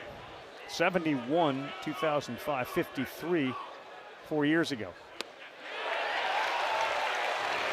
How about Max Wiener? He's thrown nothing but breaking balls, basically, to Laya, and then fastball, fastball.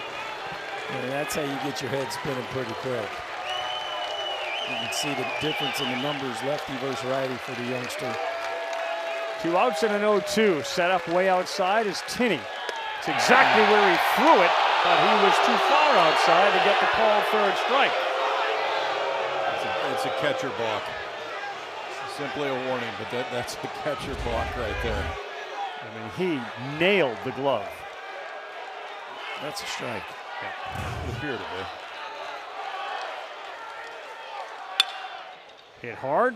Becerra will go to first. Nice play. For the out.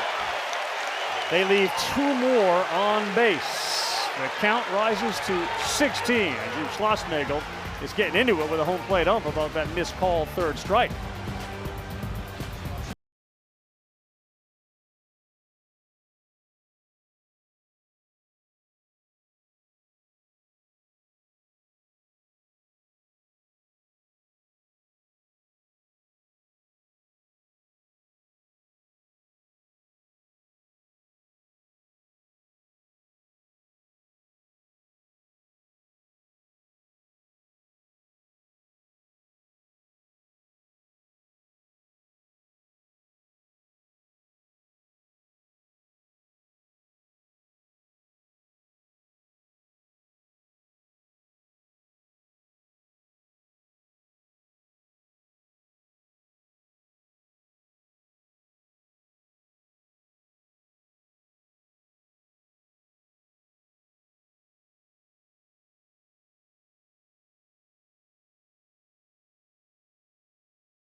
It is home of the Men's College World Series.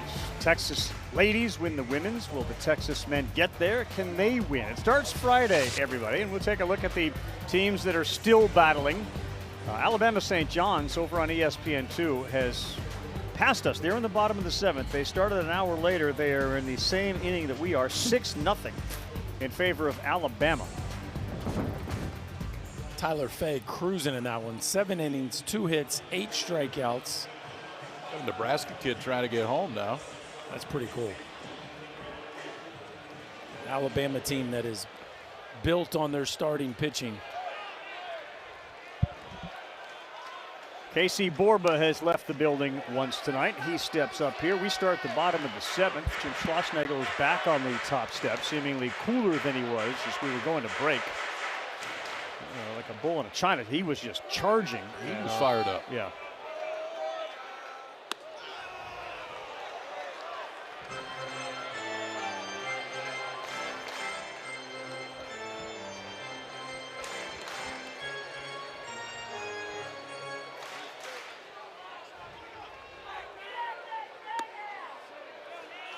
That one missed, and it looked like Berkeley Mabius thought he had a strike. So between Borba and Pendergrass, they have been on 5 of the 6 times they've been up. That's the 8-9 hitters. Scored 3 runs.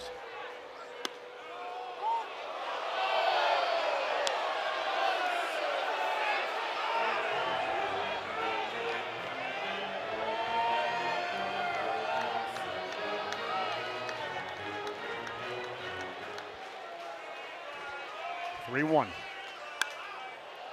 3-2 as he got underneath it. The one positive, I guess, if you look at for Oregon heading in tomorrow is they have not used their high leverage guys out of the bullpen at all. They got a couple of them. Yes, they do.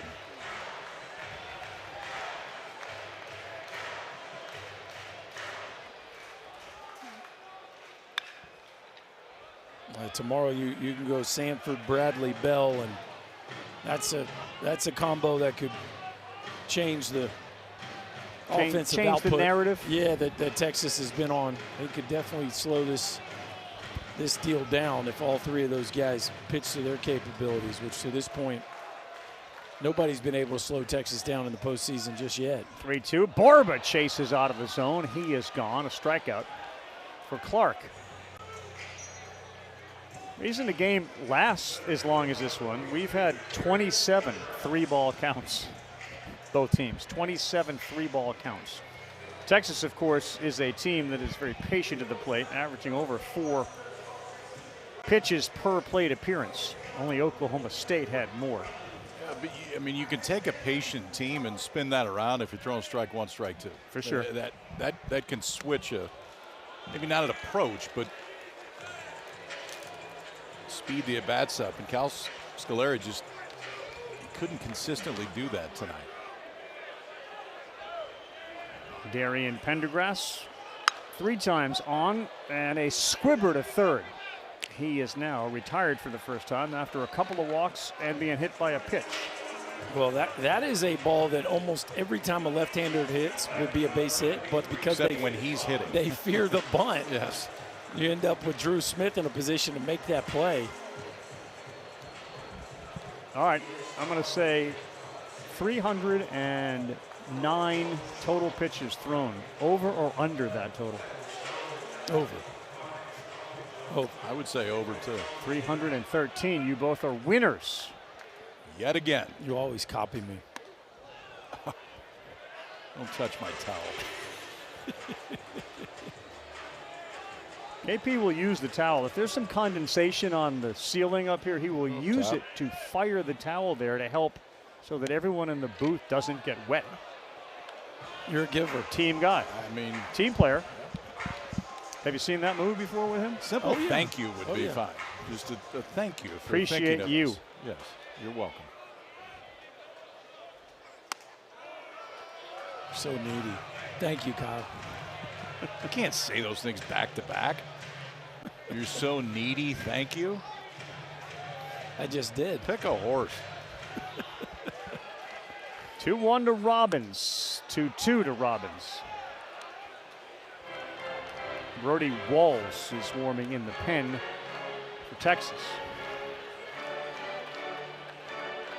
It's an active bullpen pregame as well as during the game. That's a spinner for a winner. Strike 3, Robbins caught looking.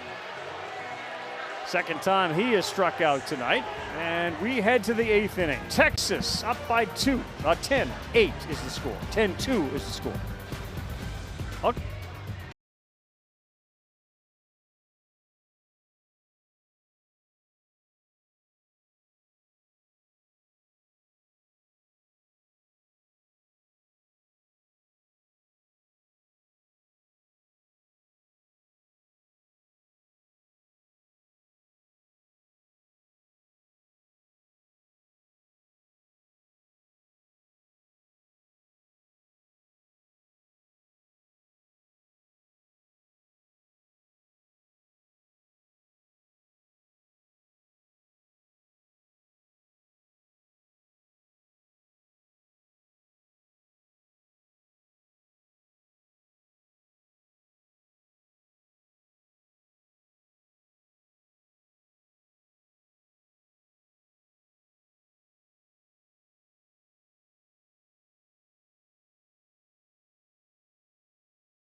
It is 10-2. The deficit is 8 as we try to say heading to break. Crowd on hand is thinning out a little bit. Feeling pretty good about where their Longhorns are as we get set to start the 8th inning of this one with Brody Walls set to take the mound for the Longhorns. 27 pitches for Harrison, KP. Available in a Game 3 situation? Yeah, I mean, I think you bring him in to put out the fire. Then they put a 3 spot on the board, and you probably don't have anybody ready yet. So Harrison goes back out. I do think he's still in position that if it goes to a Game 3, he could absolutely start. Brody Walls, a freshman on. It's a big-time arm.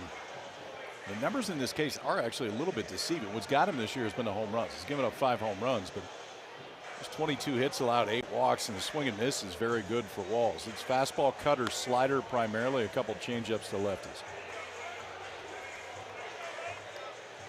Yeah, he's going to show you some 97s.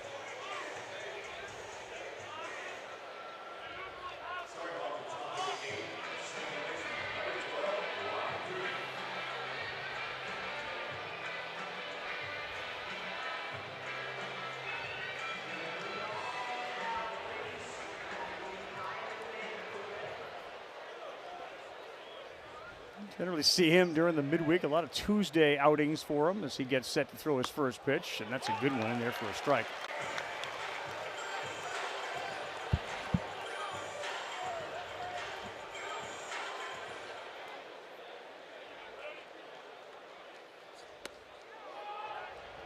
How many balls does Tinney had pop in and out of that glove tonight? He's trying to steal a few, too. He's just been a little bit quick on that ball down, trying to bring it back up.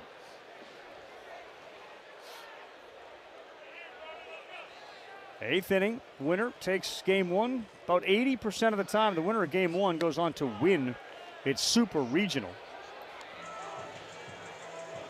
Both of these teams did not lose in their own regionals at home.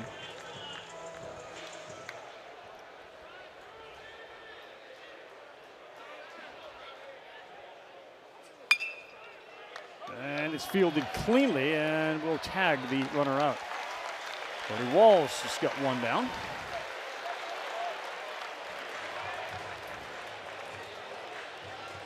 Longhorns looking ahead to Game 2. Likely will have Riojas on the mound, coming off of a outing in which everybody you talked to said felt like he was back to where he was when he's at his best. And Texas is 11-2 in Game 2, Supers all time. Against UC Santa Barbara in that regional, 5 innings, gave up just 3 hits, 1 run, struck out 6 for Riojas. There was a period of probably 3 or 4 starts in a row that stuff had dipped down a little bit, was getting knocked around a little bit, so that was a very good sign for Texas, the way that Riojas threw last weekend. Strikeout numbers are tremendous. There may be a few strikeouts tomorrow night in that game. Yes. Both guys can run it up there. Sanford has a really special fastball at the top of the zone. Super athletic kid. Hey, that ball is launched left field. Did Drew Smith just touch them all? He did. Pitch him and ditch him for Drew Smith.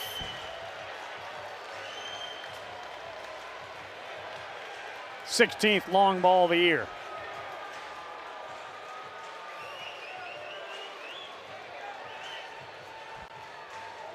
Brady Walls coming in from the bullpen, throwing a bunch of breaking balls. And he hung the wrong one to the wrong dude. I'm in on the football helmet, KP. This is a cement mixer right down Broadway that just gets smashed. A breaking ball up and in. Great job of a tight turn. Get the barrel to it. And we talked about how well the ball's carrying to left here. Once you get that thing elevated, it is long gone.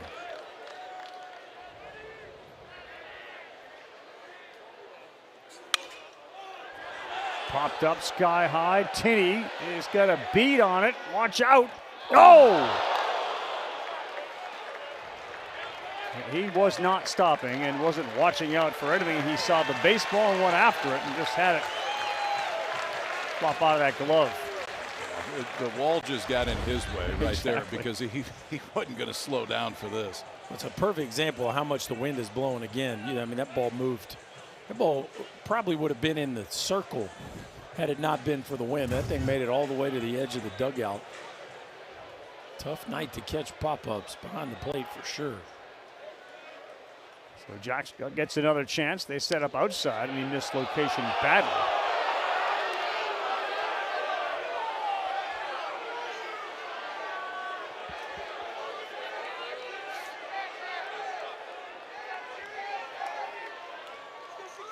Jack is an impressive guy when you see him in that batter's box, and he gets a hold of one, it goes. Another one of the 6-foot-plus strong guys, and the wind leaves that with the shortstop, Rodriguez, for the second out.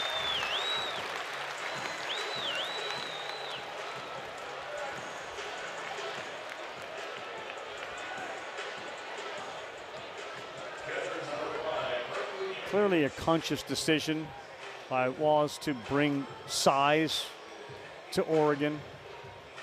Right, I mean, this is the formula, but it's the formula. He believes this is the way to win. Well, power, and power in this sport, similar to golf, doesn't always come from the biggest dudes. There are different size packages that can produce power, but he clearly has a type. We've had a ton of success. Yeah. I mean, he's played in the postseason all 6 years he's been there. Third super out of those 6 years. Big Ten Coach of the Year last year.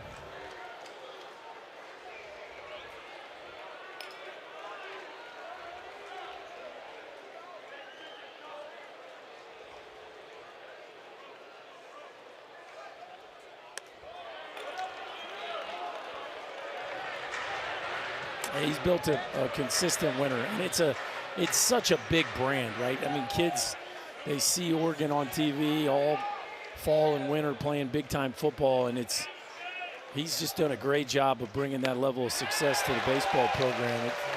As you make 3 regionals in 4 years, you get on the big stage of playing for a chance to go to Omaha. Eventually, they're going to run right through that door. They're showing up, too. I mean, they sold it out all weekend last week. 2 down, 2-2.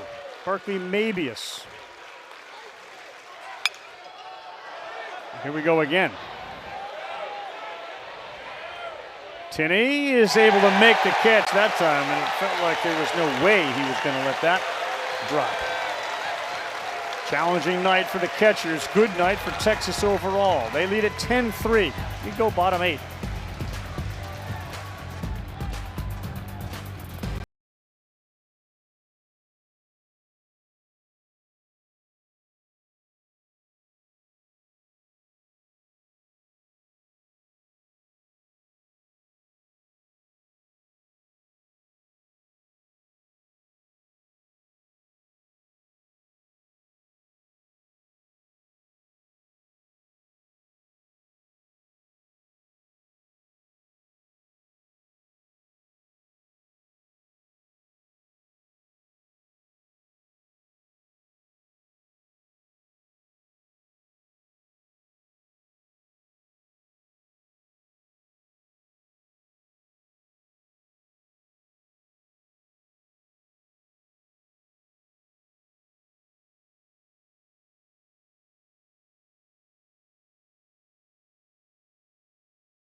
Downtown Austin, Texas, and ESPN's presentation of the NCAA Super Regionals are presented by Capital One. What's in your wallet? Beautiful city where the expectations are for national championships. They got one on the women's side. They feel really good about the upcoming football season. And as everybody has noticed, the Moody Center is one of the great basketball arenas, and Sean Miller starting to turn that thing around as well. Sloss has been here a few years, very comfortable, and he is continuing what he did at TCU.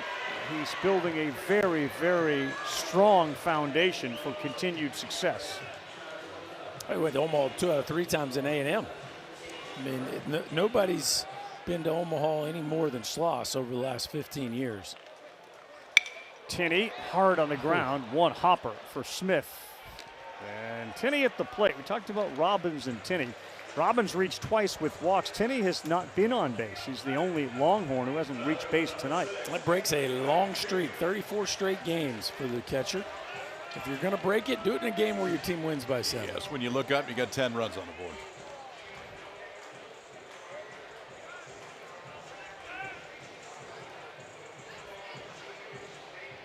Here is Anthony Pack. It was Robbins who really did a great job. He took Pack under his arm, spent a tremendous amount of time with Anthony at the beginning of his freshman season, showing him the ropes, you know, teaching him sort of right and wrong, getting him involved with the culture of Longhorn baseball.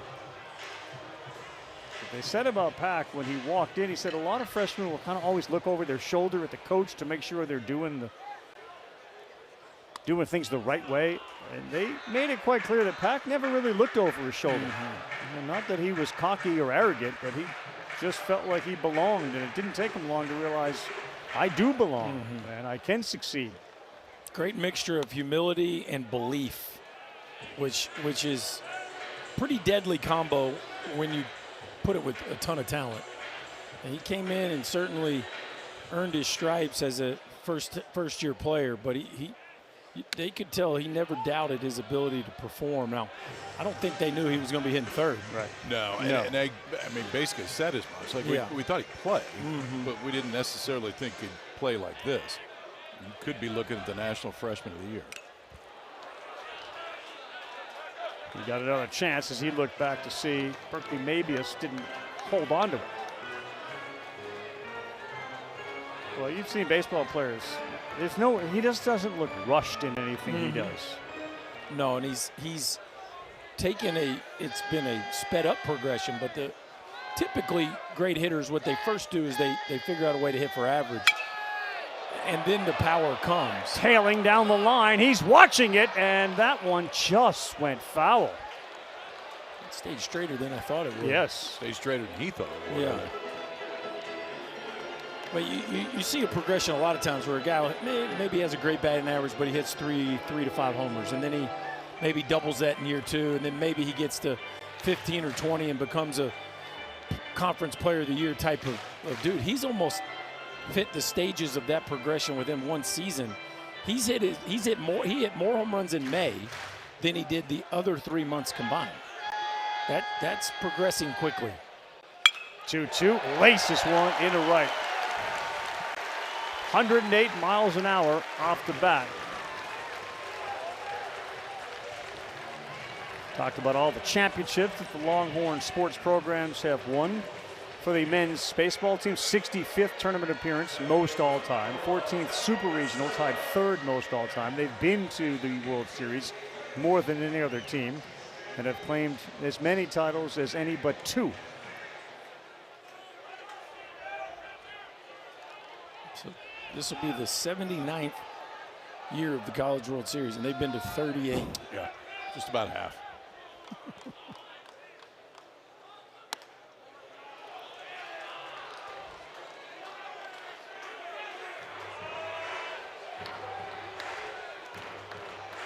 Two for 4 with a walk, Anthony Pack in his first super regional game.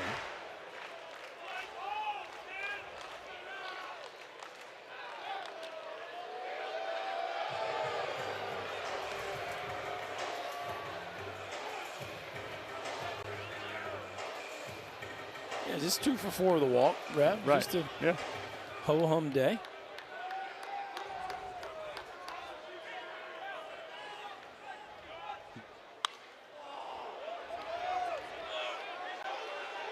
Lakewood, California, and the story around Anthony Pack Jr. is he played in a field that had no fence. That's right, high school. No fence, which is kind of part of the legend. How do you not have a fence and then be this mature and polished of a player. The two don't seem to fit. Another pitch out. Interesting. Let me ask you this as a base runner. I don't know if this happened right here, but because Pack broke, and I think it was a fake steal, but he broke right there. Can you ever see a catcher move out on a pitch out and then put the brakes down? You can peek in on a pitch out for sure. Yeah, and the goal is, you know, if you're a peaker, now a lot of guys when they straight steal don't. They just nose down. But there are guys that probably could pull that off. I don't think that was a real attempt there, KP. I think it was a fake steal. I think he was just breaking. He would have been further down the line.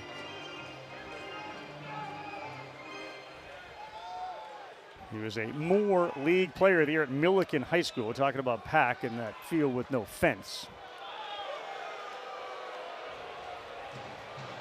This is the play you guys are talking about. Yeah, that just looks like he just took. Yeah.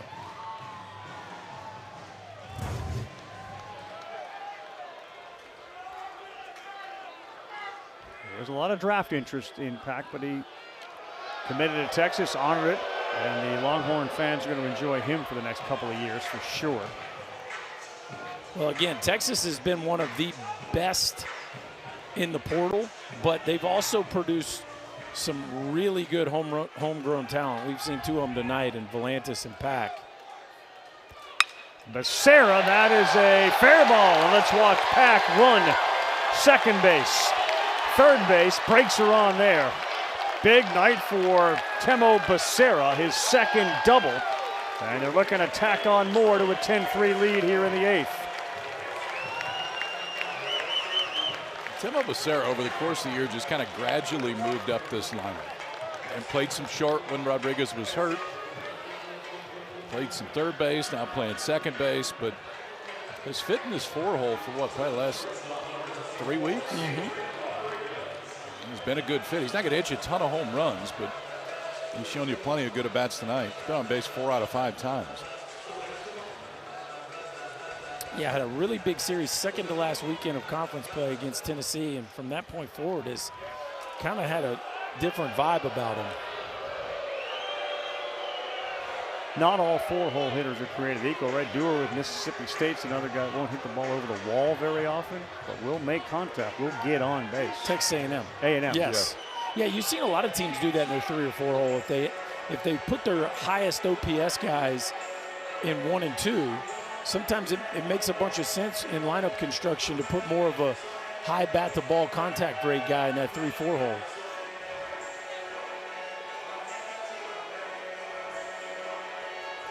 Pitching change for the Ducks. Adrian Rodriguez already with 4 RBI. Coming to the plate, chance for 2 more.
It's been a bumpy night for Ducks fans here in Austin, Texas. 10-3 our score, 2 on. As we take a look at the brackets one more time, field of 64, and we are now sending teams to Omaha. Left side of the bracket, these were the 8. West Virginia and Troy on to Omaha along with Ole Miss. North Carolina and USC play the rubber game Sunday at 3 o'clock Eastern time on ESPN. Jason DeCara saved everything with a complete game for the Heels today. On the other side, St. John's trailing Alabama big. Oklahoma leading their series 1-0. Georgia survived a big battle with Mississippi State. 6 Eastern for the top game. Early game is Georgia-Mississippi State. This one is down the line off the bat of Rodriguez. It may be playable over there. Wow, it was overrun by Jax Jimenez. I think he lost it. You got to go Kevin Mitchell right there, don't you? You overrun it, just go bare hand. Make a run at it. Just reach at it. I wasn't too far away from being fair. Yeah. This is where you go Kevin Mitchell. Reach the right hand out. Oh. Yeah, he just totally misread that ball.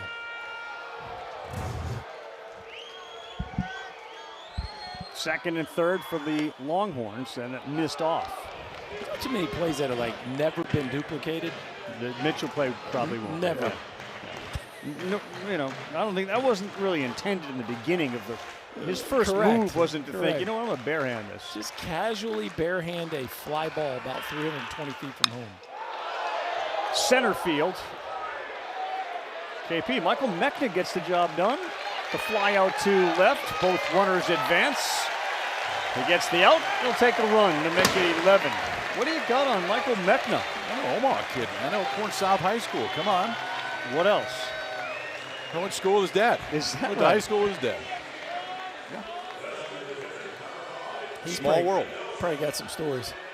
He may have a couple. He may have a couple. I don't think it's late enough in the night to tell him. We're getting there, though. We can see it from here.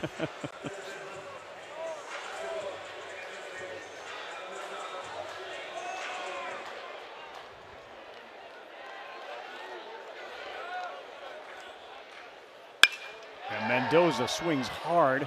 It's this blooper into right. The second baseman went out. I don't think Laya had a good read on it, but Cooney makes the play. Last licks for the Ducks. They're down 8. We go to the 9th.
The projected starters for Game 2, Ruger Riojas and Will Sanford. Sanford was the most outstanding player in the Eugene Regional in 6 1/3. He gave up 1 hit.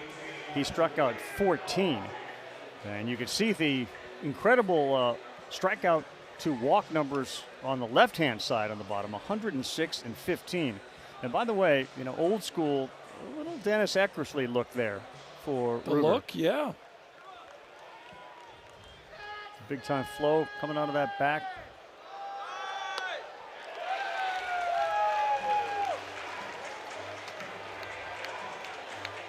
We're in the 9th inning and the last chance for Milwaukee to do something memorable. And his first Super Regional, he stood in there. If that hit him, it would have just dropped. New ball.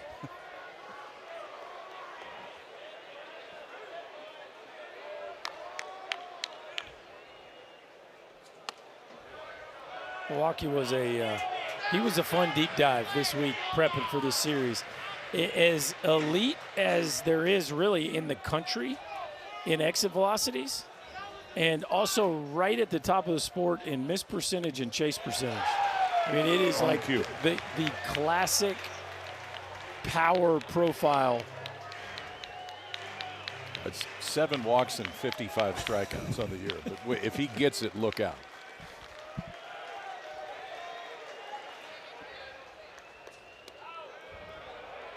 Leads the team in chase, leads the team in miss, leads the team in exit velos and home runs per plate appearance. So it's kind of what you would expect from 6'5", 265. Who will be pitching next season?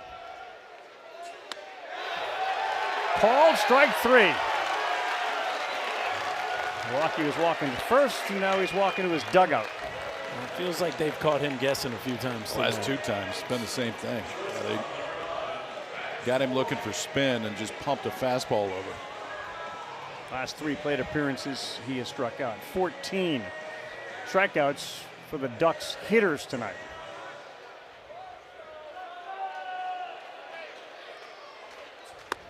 Walls has found it again, 95, the upper part of the zone to get ahead of Maddox Maloney.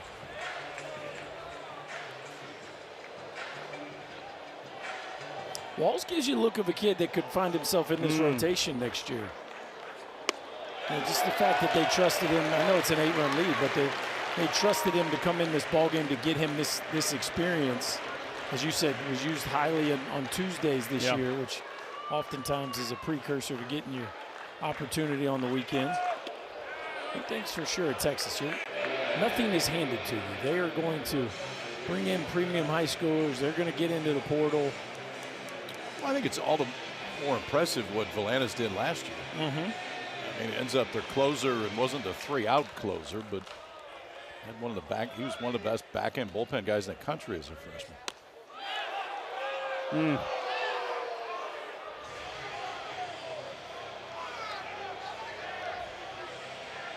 Sports Center, SVP is coming up when we are done here, and you see the scores scrolling through in the upper right-hand part of your screen. Get to the highlights of those games and all the other action from around the world of sports. Swing and a miss. It's a filthy slider.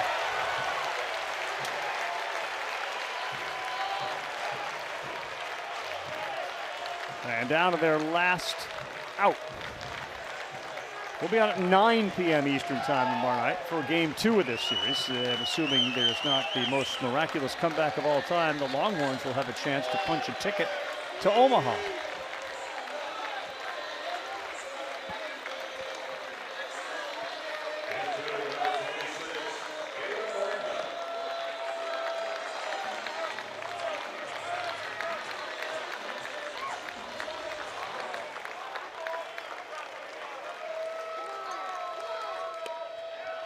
Ball 1. A hockey game, which every hockey game goes overtime. This one is in overtime again. Hurricanes and Golden Knights 4-4. So Trevor Scales and Madeline Burke will pick up Sports Center when we are done. That game on ABC 4-4.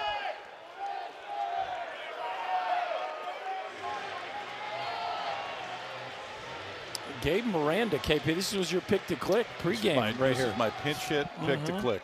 We're watching Big Pick. His pick, too. He's watching. I don't know if Brody Walls got the memo. He might have. That's why he's pitching around. Oh, yeah. He saw the same KP saw. Not on my watch.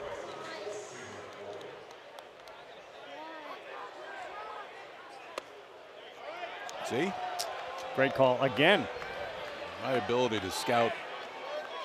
You are dialed. Just unmatched.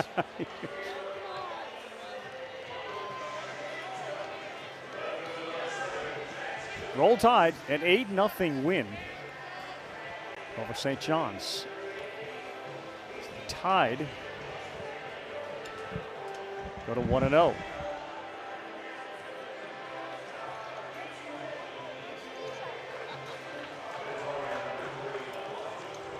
Hockey is going to go into a second overtime.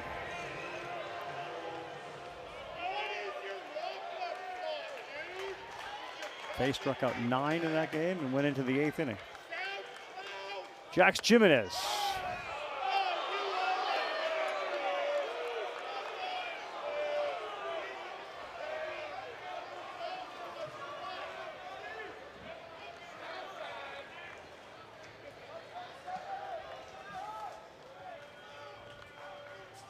Watch out. Boy, yanking the heck out of the last couple of pitches, and he drilled Jimenez.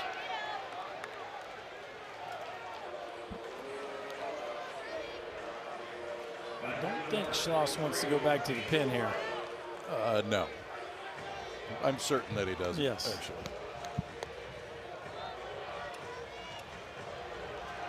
The pinch runner at second base is Elijah Cook. Max Wiener usually has kind of got a pep in his step. There you go. You mentioned maybe slapping a clock on the reviews. I mean, there's clocks on everything now. Yep. You want 90 seconds? What about on? Well, there is supposed to be a clock on this. Now, it doesn't feel I mean like the run out there and the walk back. Ace to get out there? all Yeah. of it. No. I'm in on all of it. No. I'm not on that one. I'll give you I've come around to your other, they're not original ideas. They're in the major leagues, but I've come You've around to softened. those. You have. I'm proud of you.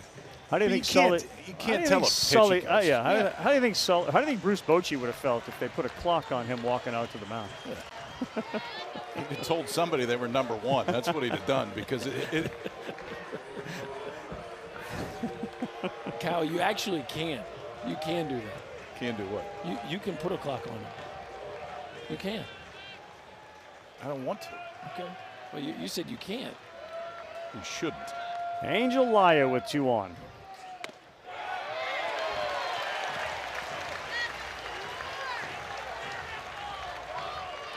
Angel in the 2-hole is 0 for 4 with 3 strikeouts tonight.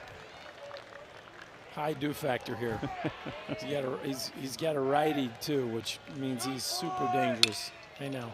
Squared one up to center field. Woo! That one maybe almost got away from Pendergrass, but he's there to make the play. And the Longhorns take game 1 11-3 and move within a win of a trip to Omaha.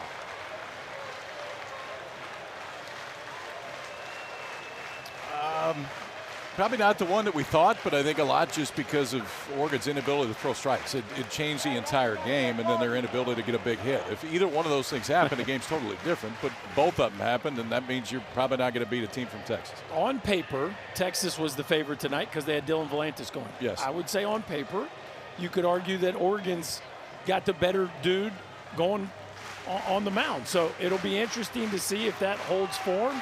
This Texas offense is pretty dangerous, though, right now.